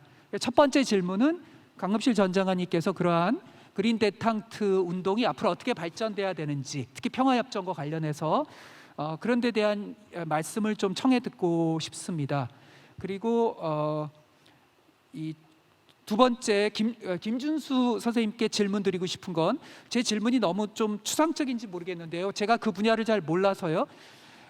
아까 강금실 전 장관님이 말씀하신 새로운 우주론, 새로운 인간에 대한 실존적 철학, 이거와 김준수 선생님이 관심을 가지는 이제 비인간의 물질성, 소위 요즘에 이제 곽강받는 신유물론, 이 두 가지 사조가 같이 하나의 조화될 수 있는 사조인지, 서로 보완적인 사조인지, 서로 별개의 것인지, 그 속에서 인간이 가지는 위치에 대한, 철학적 위치에 대한 신유물론은 어떤 해답을 놓고 있는 건지, 뭐 이런 걸 좀 듣고 싶고요. 마지막으로 박 교수님께는 아까 그 새로운 법 인격의 거버넌스를 이야기하셨는데, 그렇다면 그 이사회는 어떻게 구성돼야 되는 건지, 그러니까 DMZ는 역사적 공간이자 현재 살아가고 있는 한반도 주민의 공간이자 또 미래 주체의 공간이라고 했을 때, 역사성, 현재성, 미래성, 이것을 거버넌스, 그 이사회 구조 속에 어떻게 반영돼서 이사회 구조가 운영돼야 되는지 여쭤보고 싶습니다. 예, 이상입니다. 네, 안병진 교수님 또 정치학을 전공하신 분으로서 또 새롭게 또 그 저희들의 안목을 확장할 수 있는 좋은 질문들을 해주셨습니다. 질문들은 이제 저희 패널들의 질문과 그리고 플로어의 질문이 있으면 합쳐서 한꺼번에 마지막으로 진행하도록 하겠습니다. 그럼 오동석 교수님 토론 한번 들어보도록 하겠습니다. 교수님. 네, 안녕하세요. 오동석입니다. 일단 직접 현장에서 같이 참여해서 논의하지 못해서 죄송스럽고 아쉽습니다. 코로나 때문에 생겨난 어떤 거리두기가 또 이렇게 온라인으로 관계나 공간이 확장되는 걸 좀 또 경험하게 되는 면이 좀 있는 것 같고요. 저는 이제 이후에 여기가 백남준 아트센터인데요. 이따가 도슨트가 있어서 지금 참석을 못했는데, 어쨌든 백남준이 이제 원격지 간의 어떤 소통을 또 예술로 승화한 사람이라는 점에서 또 이런 식으로 또 이렇게 참여하는 것이 저에게는 또 의미 있는 일인 것 같고요. 또 하나는 이제 아까 좀 시험을 하긴 했습니다만, 주변에서 도와주신 이제 스태프분들 이외에 제 노트북을 비롯해서 인터넷이라든가 인간 아닌 기계 내지는 이제 장비에 상당히 의존하고 있고, 그 사물들의 협력 없이는 제 말씀이 제대로 전달되지 되게 어렵다라고 하는 점에서 또 그런 논의와도 좀 연결되는 시점에서 이렇게 좀 말씀을 드리게 되었습니다. 저는 그냥 세 분의 발제문을 읽고 느낀 말씀을 좀 간단하게 드리고, 거기에 대해서 혹시 발자들께서 생각하시는 것이 있으면 좀 추가적으로 좀 말씀을 듣는 걸로, 구체적 질문을 드리는 식으로는 이제 하지 않고 제 의견을 좀 간단하게 말씀드리고 싶습니다.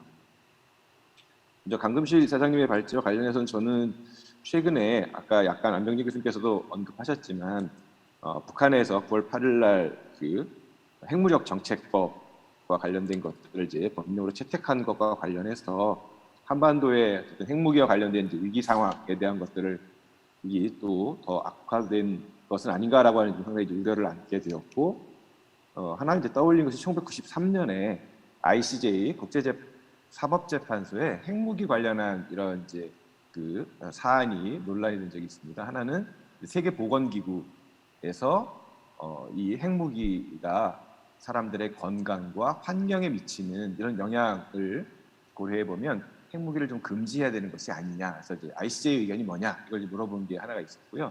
하나는 이제 유엔에서 총회 의견로서 핵무기 사용 금지에 대한 ICJ 의견을 이제 물었습니다. 그런데 ICJ는 이제 세계보건기구의 의견 요청은 뭐 적법하지 않다라고 해서 받아들이지 않았고, 국제연합의 문에 대해서는 이제 답변을 냈는데, 핵무기가 근본적으로 금지된다라고 하는 말을 하면서도 뭐 여러 가지 역학관계를 고려해서인지 몰라도 아주 예외적인 자기 방어적인 목적으로는 사용할 수 있다라고 하는 이런 이제 모호한 좀 태도를 이제 취했습니다.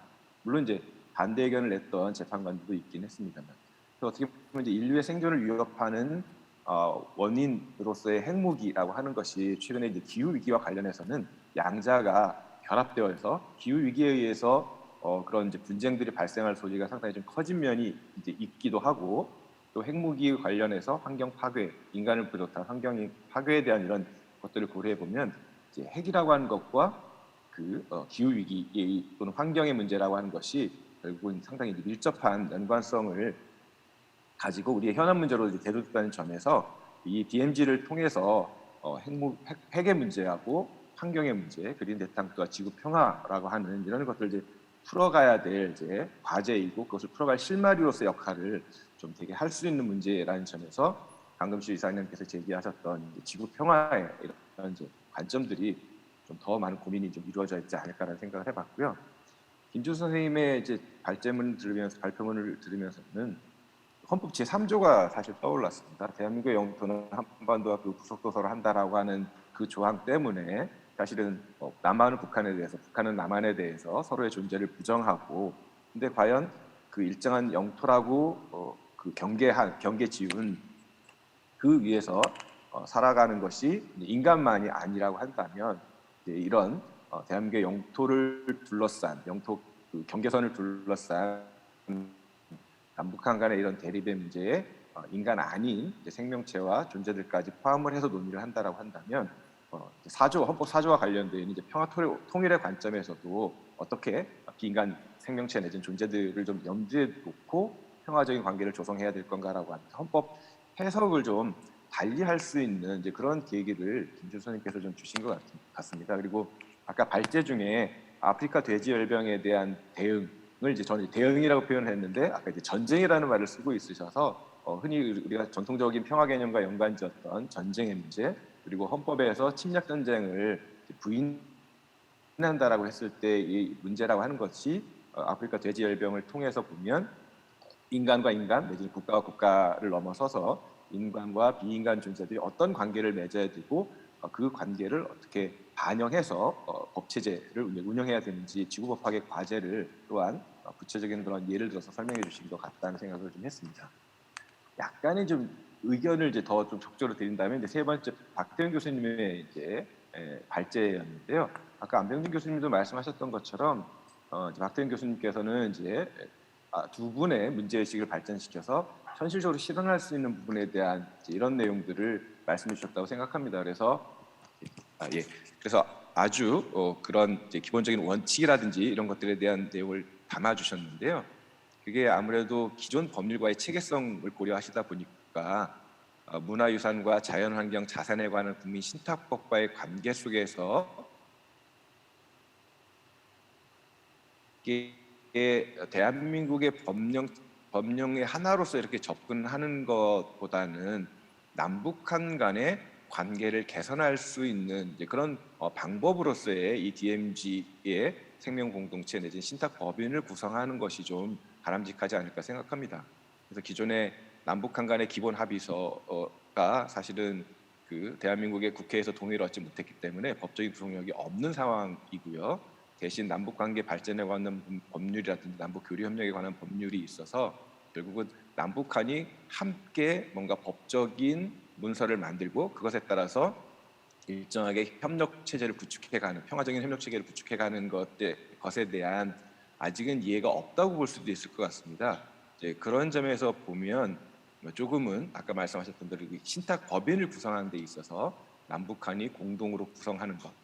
저는 이제 다른 나라의 참여도 좀 생각을 해보긴 했습니다만 다른 나라의 참여는 좀 직접적인 참여보다는 함께 이 문제에 대해서 관심을 가지고 필요한 조건을 형성해가는 데는 관여할 수 있지만 어쨌든 남북한이 주체가 되어서 이 DMZ 문제를 좀 풀어감으로써 전 세계 사람들에게 어떻게 이제 세계 평화 내지는 지구 평화와 연결되어서 협력해야 되는지 문제, 그리고 아까 말씀드렸던 한반도에 현재 이제 핵과 관련되어 있거나 어쨌든 전쟁의 위험성과 연관지어 있는 이런 문제를 좀 극복하는 데 DMZ에 대한 공동의 고민과 문제 해결이 어떤 하나의 경로를 보여주는 이정표가 되지 않을까, 그런 의미에서 좀 의견을 좀 적극적으로 좀 드려봤습니다.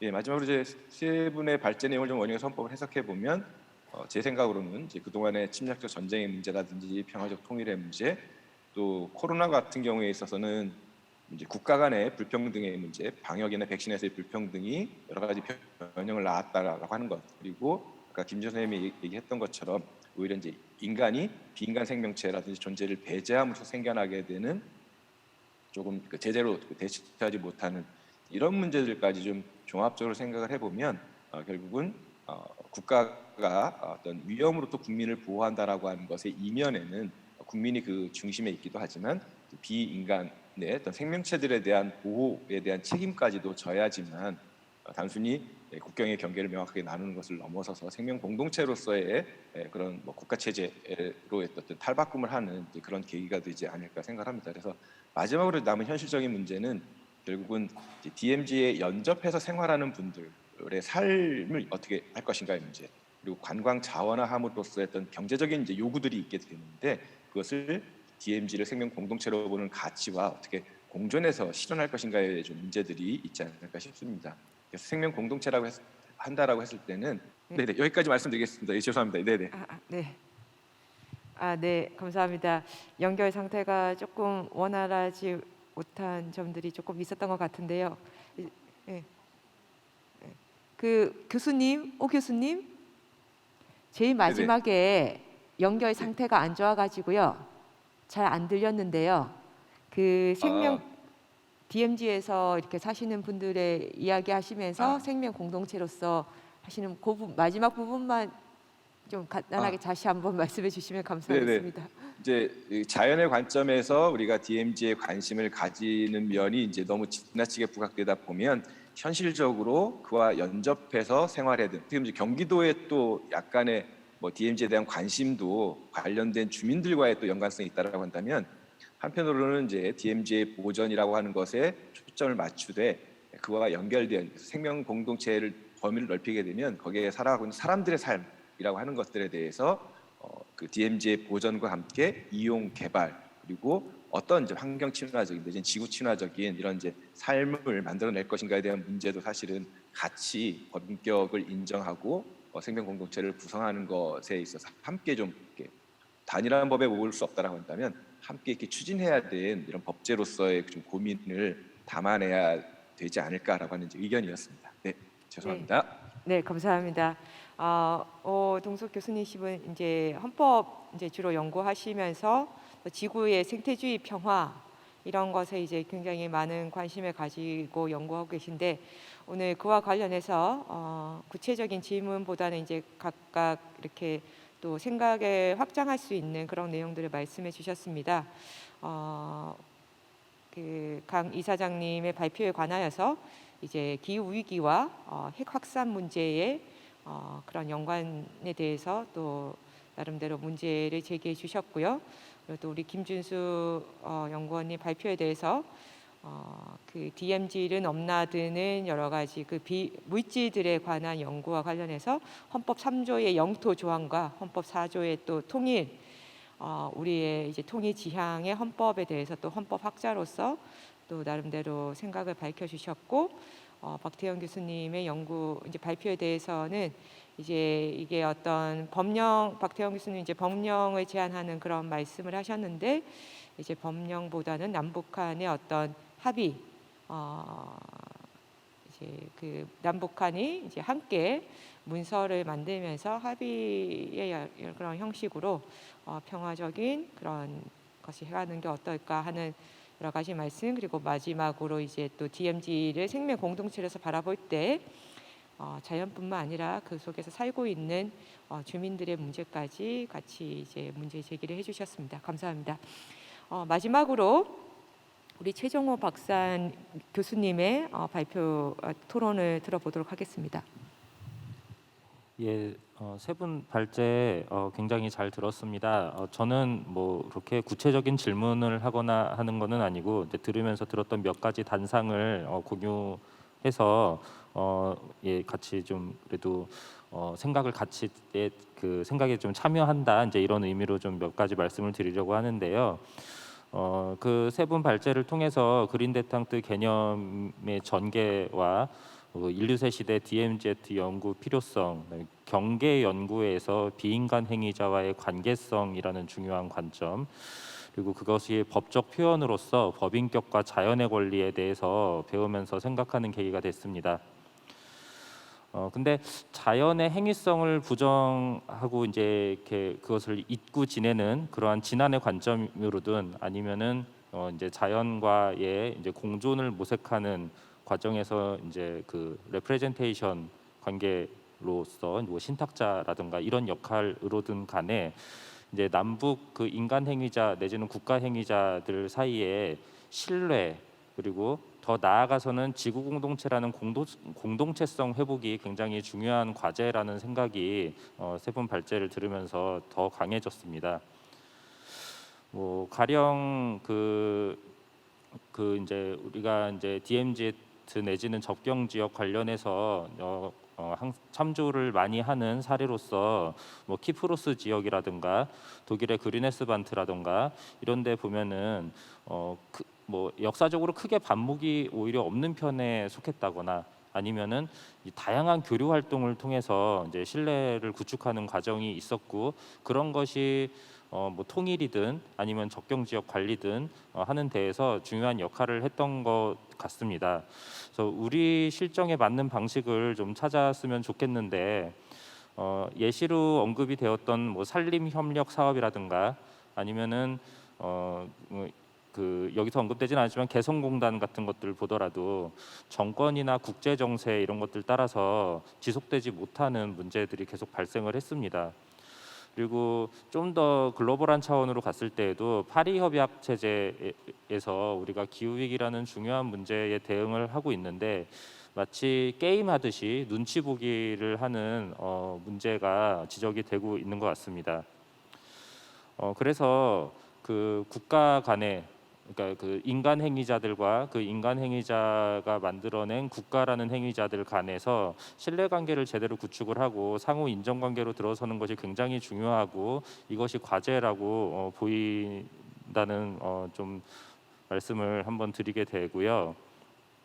그리고 그런 것이 잘 구축되어야 DMZ의 이익을 위한 거버넌스 구축도 잘 될 것이라는 생각을 하게 됩니다. 그리고 그 이제 법인 이제 DMZ를 하나의 이제 법인격을 부여를 해서 이제 그 신탁 관계로 들어서는 그 과도기적 측면에 대한 말씀도 있었는데요. 그때도 이제 보면은 그 여러 가지 좀 해결해야 되는 사례들이 앞서 말씀드린 뭐 독일이나 이런 데에서 보면은 좀 그런 것들이 좀 남아 있었던 것 같습니다. 가령 이 부분은 우리에게도 조금 시사점을 주는 부분 같은데요. 이렇게 독일 그리네스반트 사례를 보더라도 동독 지역은 아무래도 산업적으로 조금 낙후돼 있고 경제 개발이 중요한 이슈였기 때문에 그 자원의 이용이라는 것이 환경 오염 방지보다는 더 큰 문제로 대두가 되었고, 그런 상태에서 서독에서는 환경 이슈가 더 큰 문제였기 때문에 자기들이 돈을 그런 지출을 더 많이 해서라도 이 문제를 해결하려는 그런 의지를 보이기도 했었고요. 그리고 그 그리네스반트가 이제 그 국가 차원의 어떤 것이라기보다는 그 독일의 아주 커다란 환경 단체인 분트라는 단체 주도로 만들어진 그런 시민 사회에서의 개념으로 이제 저는 알고 있습니다. 근데 그 여기에서도 그 토지에 대한 이제 소유권 문제가 좀 불거졌던 부분이 있었고요. 그리고 현재까지도 그 완전히 이제 그 그린에스반트에 편입이 안 된 지역에 대해서 여기까지 마치 그 구멍을 메우듯이 이제 이런 그 완전한 그린에스반트를 만들고 확장해 나가기 위해서 이제 그 토지 관계를 해결하려는 움직임들이 또 있거든요. 그래서 그런 측면에서 그 이해관계자, 인간 이해관계자와의 그 분쟁 해결을 위한 여러 가지 모색들도 필요하겠다는 생각이 들고, 그리고 이때에도 그 이제 뭐라고 해야 될까요? 그 가진 것을 너무 지려고만 하지 말고 서로 공존하기 위한 관계에서 무엇이 중요한 것인지를 생각할 때에 다소 양보할 수도 있는 여러 가지 좀 태도가 필요하겠다, 이런 생각이 들었습니다. 그래서 신뢰 관계와 그 공존 관계에서 우리가 필요한 태도, 이런 것에 대해서 좀 생각을 해보는 계기가 됐습니다. 네, 감사합니다. 네, 최종호 교수님 토론 잘 들었습니다. 우리 남북 행위자들 사이에 신뢰 형성이 무엇보다도 필요하고, 나아가 지구 공동체로서의 그런 정체성의 회복이라고 할까요? 그런 것들을 다른 경계 지역 키프루스나 독일의 사례와 사례에 비추어서 좀 제한점을 또 말씀해 주셨습니다. 세 분의 토론자분들의 귀중한 토론 감사합니다. 그러면 혹시 플로어에 계신 분들 중에서 뭐 질의나 코멘트가 있으시면 손을 들어주시면 같이 하도록 하겠습니다. 혹시 뭐 질의하시거나 토론하실 분 계신지요?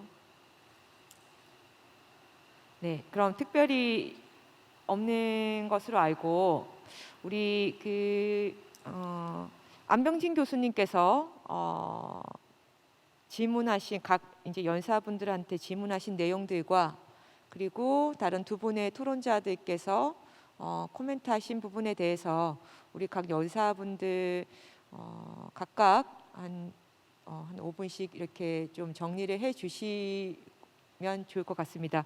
먼저 강금실 이사장님, 우리 안 교수님 질문은 아마도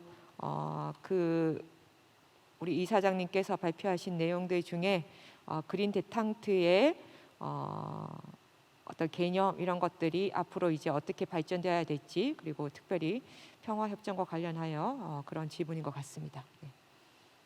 네, 그 좋은 토론과 질문해 주셔서 감사드리고요.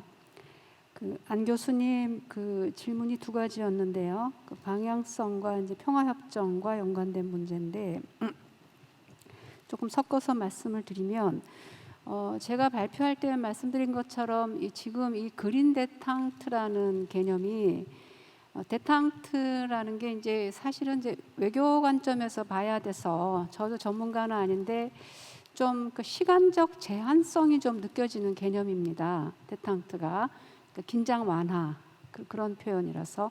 그리고 그린도 자칫 잘못 쓰이면 환경 문제에 국한하는 것 같은 그런 느낌이 있는데, 오늘 그 발표의 맥락상 그 지구 평화 관점에서 그린 데탕트의 이론을 구축하고 우리가 어떤 실천과 이론의 양면에서 발전시켜 나간다면은 한 세 가지 정도 말씀을 드릴 수 있을 것 같아요. 오늘 그 오동숙 교수님 발표가 굉장히 도움이 됐는데요.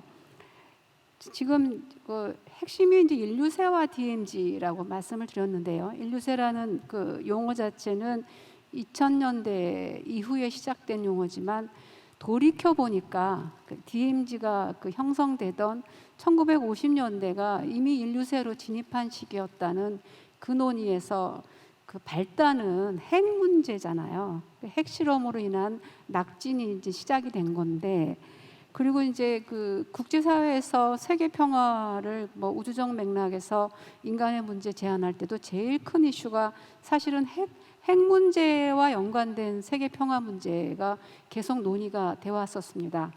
저희가 이제 앞으로 그 그린 데탕트와 지구 평화를 논의할 때 좀 더 우리가 더 논의를 발전시키고 성숙시킬 수 있다면은 생태적 관점에서의 인류세의 그 결과로서의 기후 위기나 지구와의 관계 그런 거와 연관하고 핵 문제나 핵과 그 생명과의 관계까지도 포괄하는 그런 이슈를 키워나가면 굉장히 좋겠다는 생각이 듭니다.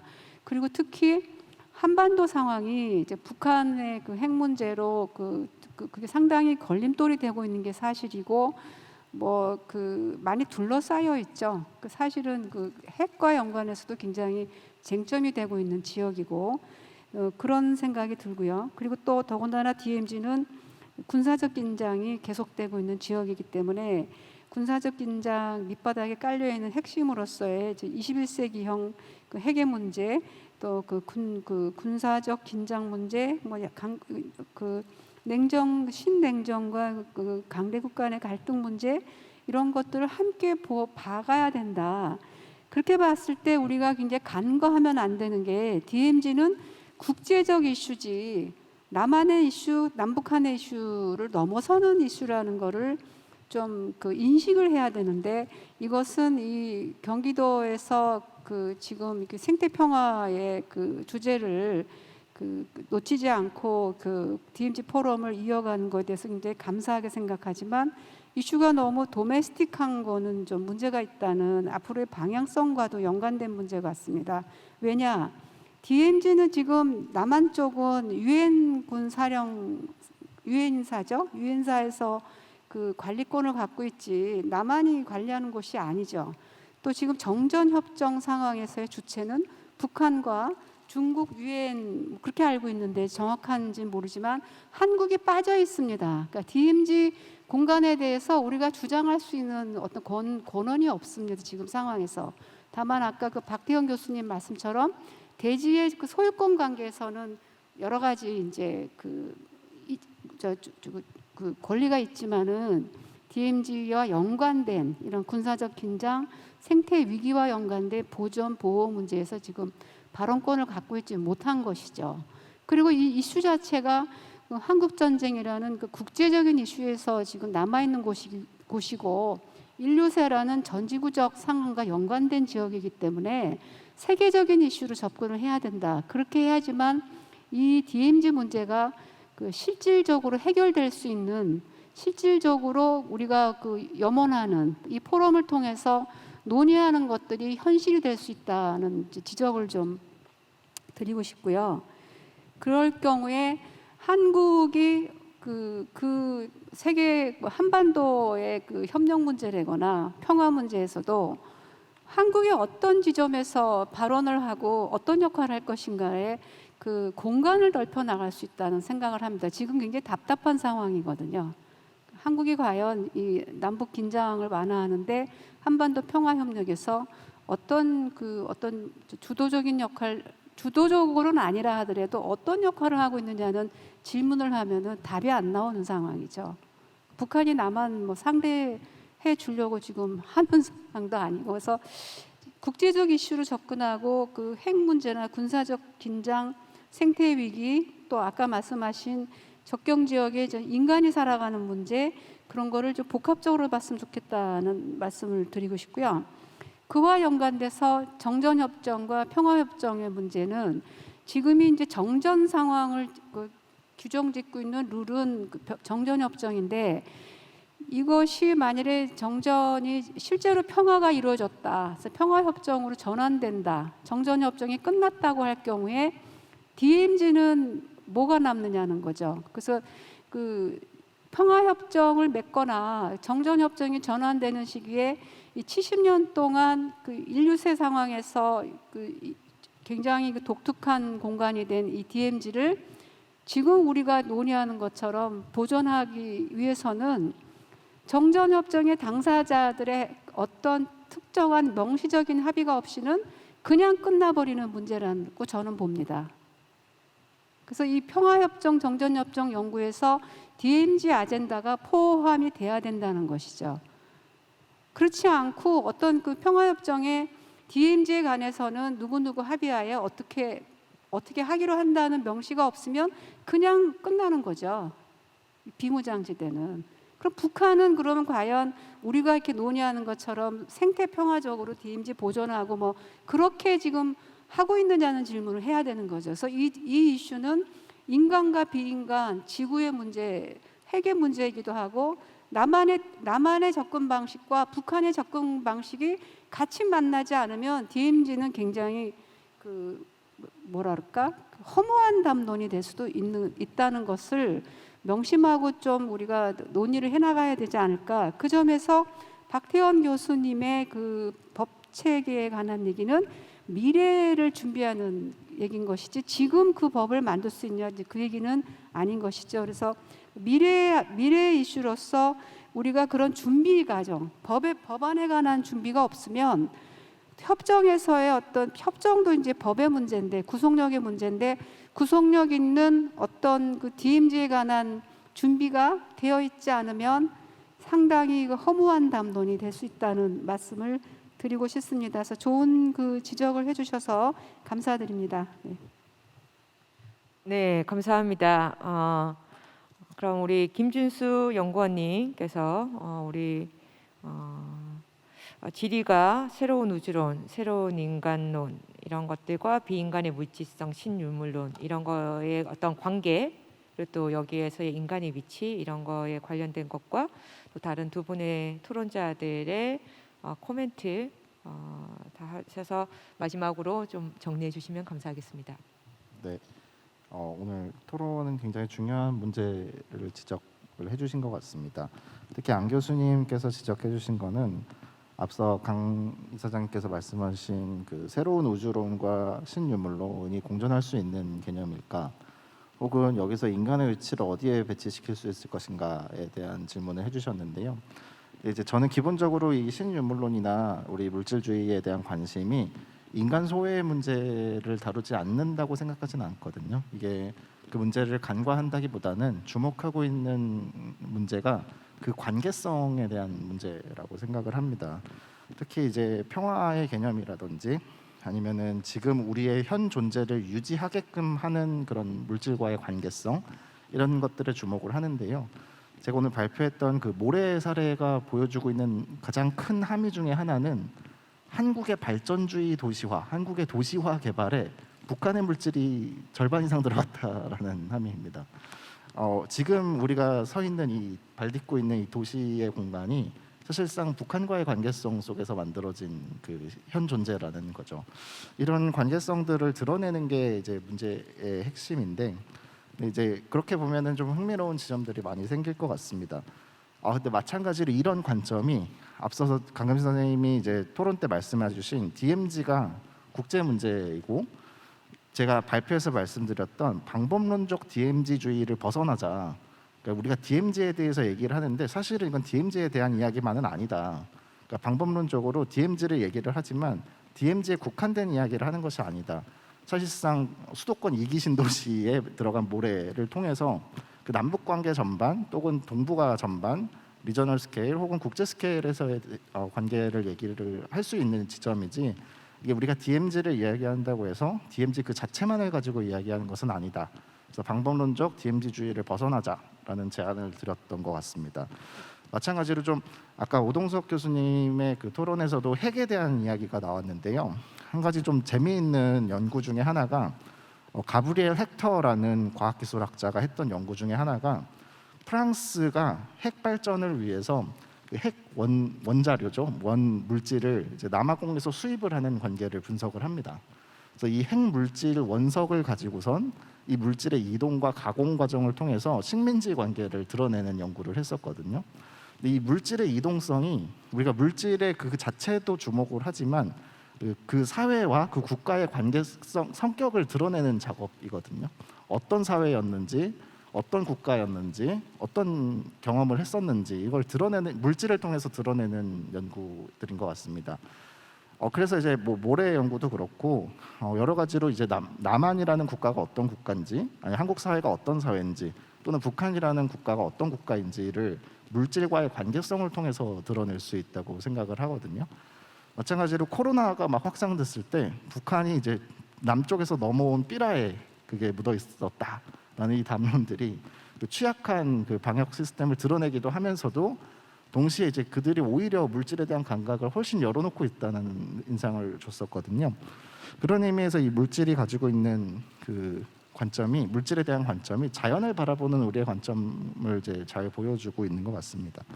그래서 이제 우리가 DMZ를 좀 상상하는 여러 가지 이제 상상력들을 좀 키워가는 것이 필요할 것 같습니다. 단순히 이제 군사적 대치 공간이나 아니면 이제 남북 관계 경색이나 아니면 평화 구도, 이 단순 구도를 벗어나서 좀 대안적인 관계성들을 좀 상상해 보는 그런 작업이 필요하지 않을까 생각합니다. 마찬가지로 최 교수님께서 마지막에 말씀해 주셨던 신뢰와 공존의 문제 역시 굉장히 중요한 문제라고 생각을 하는데요. 저는 이것들 중에 가장 중요한 것은 감각이라고 생각합니다. 감각, 신뢰와 아니면 공존을 위해서 우리가 어떤 물질들과 어떤 비인간 행위자들과 관계를 맺고 있었는지 그 생태학적인 감각들을 깨워놓지 않고서는 사실 그 존재가 드러나지 않거든요. 그 존재를 드러내면서 이제 그 사회가 어떤 사회였는지, 국가가 어떤 국가였는지 이런 것들을 이제 이해하기 시작하는 그냥 중요한 감각이 이제 신뢰와 공존의 첫 디딤이 아닐까 생각을 합니다.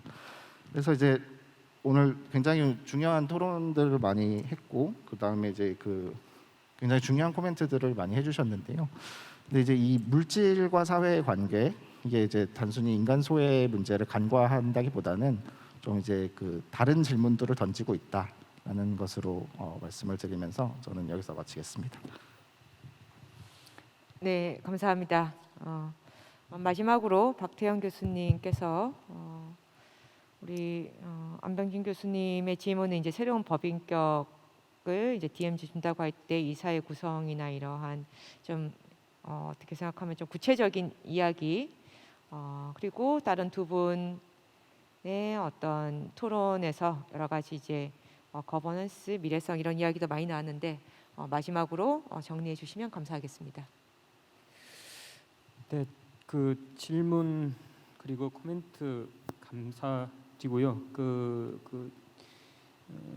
질문과 코멘트에 대한 그 답변을 생각하는 그 과정에서 또 제 생각이 조금 분명해진 그런 측면도 있고 해서 하여튼 감사하다는 말씀을 드립니다. 이 DMZ 접근은 아까 강 이사장님 말씀하셨지만 하여튼 국제 관계, 또 남북한 평화, 또 정치 경제 관계, 그다음 지역 주민의 삶, 하여튼 이런 여러 가지 목표와 가치들로 두루 이제 접근해야 될 문제라는 생각이 듭니다. 근데 제가 이제 이 발표를 굉장히 어떻게 보면 굉장히 단순하게 이렇게 말하자면 공간을 볼 것이냐, 생명 공동체로 볼 것이냐라고 하는 단순한 제안을 드린 건 두 가지 이유인데, 하나는 제가 이렇게 두루 포괄적인 어떤 관점과 가치를 가지고 이 DMZ를 논의할 수 있는 아직 실력이 안 되기 때문에 그런 거고, 보다 중요한 건 우리 지구법학 포럼이 이 DMZ 포럼에 기여할 수 있는 어떤 고유한 가치는 뭔가 생각을 해보면 결국은 저는 이 담론의 컨텍스트를 저는 바꾸는 문제라고 생각을 했기 때문에 그렇습니다. 다시 말씀드리지만 공간이 아니라 생명 공동체로 보자는 이런 이제 담론의 배경을 말씀드리고자 한 겁니다.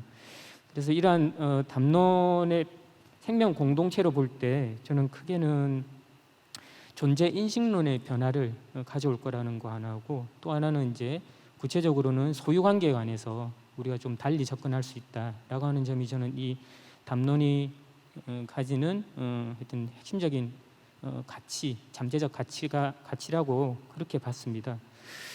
이런 관점에서 이제 질문들을 좀 보면 우선 이사의 구성과 관련해서 그 역사성, 어떤 현재 가치, 미래 가치를 어떻게 다 반영할 수 있는 이사의 구성 가능한가 질문을 주셨는데, 저는 이 법인격 내지 자연의 권리의 실천적 함의 중에 아주 중요한 게 바로 법인격 내지 자연의 권리를 이야기를 할 때 반드시 이야기를 해야 되는 게 뭐냐면, 아까 말씀드렸지만 레프리젠테이션이라고 하는 대표의 문제입니다. 대표의 문제. 물론 종전에 우리 뭐 여러 가지 위원회 설정을 통해서 관리를 해왔죠. 그렇지만 그건 어디 거냐, 지극히 인간 그 중심의 관점에서 자연을 보면서 관리위원회를 이야기를 했다면은 지금은 이 DMZ의 어떤 법적 실체성을 인정을 하고 그 속에서 그럼 이 법적 실체성의 가치와 이익과 권리를 실현할 수 있는 대표, 말하자면 행위성, 에이전시를 부여할 수 있는 이런 대표를 우리가 생각을 해야 된다는 거고, 이러한 대표는 바로 정치적, 법적 대표로서의 의미를 가진다. 저는 이런 점에 한번 우리가 더 강조를 해야 된다고 생각을 합니다. 그리고 이 역사성과 현재성, 미래 가치가 저는 어쨌든 통합이 돼야 된다고 생각을 하는데, 이 통합의 핵심 전제는 저는 공동체에 대한 우리의 관점이 확장이 돼야 된다는 생각이 듭니다. 인간만의 공동체가 아니라, 남북한의 공동체가 아니라 인간과 비인간을 포함하는 그러한 공동체로 확장이 돼야지만 이러한 역사적 가치, 현재 가치, 미래 가치가 어느 하나의 가치로 우리가 통합할 수 있는 어떤 전제 조건이 형성된다고 생각을 합니다. 그런 점에서 이제 생명 공동체라고 하는 이 개념이 저는 유용하다라고 보고 있고요. 그 단일 법령이 아니라 남북한 정치 공동체 협력을 통해 접근하는 것이 어떻게 했느냐라고 말씀을 하셨는데, 이거 굉장히 전 고민을 많이 했고, 사실은 이제 이 직접적인 당사자가 남뿐만 아니라 북도 있고, 더 나아가 이제 여러 가지 이제 이 우리 한반도 중심의 이제 주변 생활까지 포함하면 사실은 굉장히 이게 간단한 문제가 아니라는 걸 알고는 있습니다만은, 여하튼 저는 이 법령 제한 그 자체가 목적이 아니라 이 법령에서 구현하고자 하는 어떤 우리 관점의 변화, 이런 것들을 좀 이야기를 하고 싶어서 이렇게 이야기를 한 거고, 그래서 수단과 방법으로서 좀 방편으로서 좀 봐주지, 뭐 이게 뭐 그럴 듯한 제안을 담고 있다, 그렇게는 절대 생각 안 하고, 저는 아직까지 그 정도까지 구체적인 제안을 할 정도까지 연구가 안 되어 있습니다. 하지만 이제 이런 생명 공동체를 우리가 이야기를 한다면 이런 식의 어떤 법적 프레임워크를 우리가 하나의 생각할 수 있다라는 측면에서 그렇게 좀 봐주셨으면, 너무 진지하게 봐주지 않았으면 좋겠다는 생각이 들고, 지역 주민의 삶 이런 것도 굉장히 개선 이런 것도 굉장히 중요하다. 근데 아까도 말씀드렸지만 저는 이 지역 주민의 삶의 개선의 문제가 중요한 가치인데, 다만 이 가치가 논의되는 기본 바탕 컨텍스트를 좀 바꾸고 싶다. 지금 현재 지역 주민의 삶의 개선을 이야기할 때는 또 개발이냐 보전이냐라고 하는 그런 프레임에서 저는 이루어질 가능성이 많은데, 이런 우리가 공동체, 비인간 공동체를 포함한 인간과 비인간 공동체를 상정을 한다면은 이게 개발과 보전이라는 프레임워크는 저는 사라질 거라는 생각이 들고, 어떻게 하면 같이 공존할 수 있는지, 공동 번영할 수 있는지, 이런 관점에서 저는 지역 주민의 삶의 개선도 우리가 이야기를 할 수 있는 어떤 기본 바탕이 마련된다라는 생각이 듭니다. 이런 것들이 최근에 그 연천이나 철원 등에서 지역 주민들이 두루미를 보존하기 위한 활동을 아주 활발히 하고 있습니다. 출발은 뭐 이제 관광 수단화 또는 경제적 관점에서 출발할지는 모르겠지만, 그분들 곁에서 지켜봤을 때는 인식 변화를 통해서 자신들과 두루미를 공존해야 하는 어떤 주체로서 보면서 관계성에 관한 생각들을 많이 하는 것을 제가 봤습니다. 바로 이런 것들이 바로 우리 이 생명 공동체라고 하는 제안이 지향하고자 하는 어떤 그러한 어떤 그 뭐라고 할까, 하여튼 컨텍스트가 아닌가, 이런 생각이 듭니다. 하여튼 그래서 요 작은 공간이 아니냐, 생명 공동체로 한번 보자라고 하는 요 제안 자체에 대해서 조금 더 우리가 한번 더 생각을 해본다 그러면은 해보는 것이 일단은 좋겠고, 그 출발로서 오늘 TMZ 포럼에서 그런 문제를 좀 말씀을 드린 겁니다. 예, 이상입니다. 네, 감사합니다. 세 분의 또 정리를 잘 들었는데요. 이제 마무리하면서 그래도 우리 이 세션에 또 가장 중요한 또 이야기를 해주시고 하신 강 이사님, 마지막으로 좀 한번 정리해 주시고 마치도록 하겠습니다. 네, 감사합니다. 저희 그 DMZ 세션에 좀 가장 이제 그 특징이 있다면은 지금 이제 우리가 갖고 있는 관점이 국민 단위의 관점이잖아요. 국민, 지역 주민. 근데 그것을 더 넘어가서 지구상에 살고 있는 비인간 존재, DMZ에 살고 있는 동식물들, 거기서 일어나고 있는 여러 가지 뭐 산불이라거나 질의 문제라거나 물질의 문제 이런 거를 포괄하는 관점을 넓히자는 게 좀 특징이고요.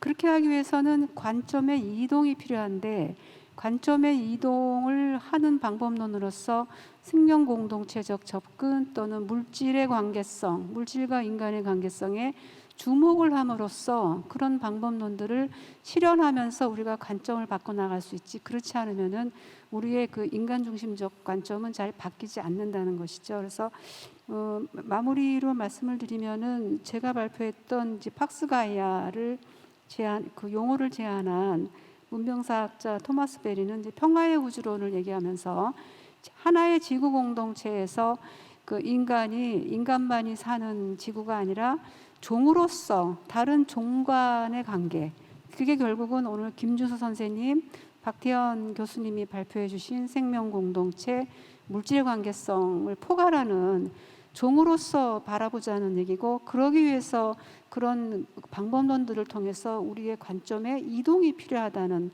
말씀을 드리고 싶고요.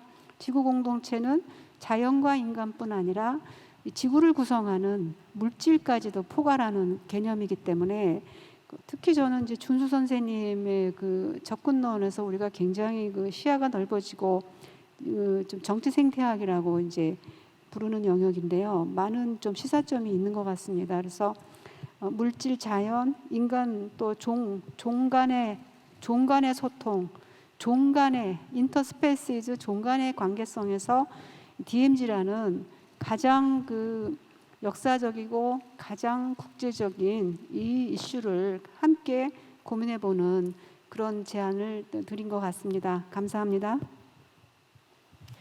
네, 감사합니다. 정말 마무리하는 최종적으로 잘 정리를 해주셨습니다. 저희가 지금까지 DMZ의 생명 공동체적 접근과 지구 평화라는 주제를 가지고 세션을 진행을 하였습니다. 레츠 DMZ 2022년 레츠 DMZ의 공식 슬로건이 더 큰 평화를 위한 시작인데 저희들은 더 큰 관계성에 대해서 같이 2시간 동안 고민할 수 있는 그런 유익한 자리가 아니었나 생각됩니다. 그리고 오늘 우리 연사분들의 귀한 발표와 또 발제 토론자분들의 토론과 거기에 이은 또 연사분들의 정리가 우리 경기도에서 DMZ에 관련해서 여러 가지 정책들을 만드실 때 또 귀중한 자료가 되기를 바라는 마음으로 오늘 세션을 모두 마치도록 하겠습니다. 연사님들, 토론자분들 그리고 끝까지 자리를 지켜주신 우리 현장에 계신 모든 분들께 감사드립니다. 감사합니다.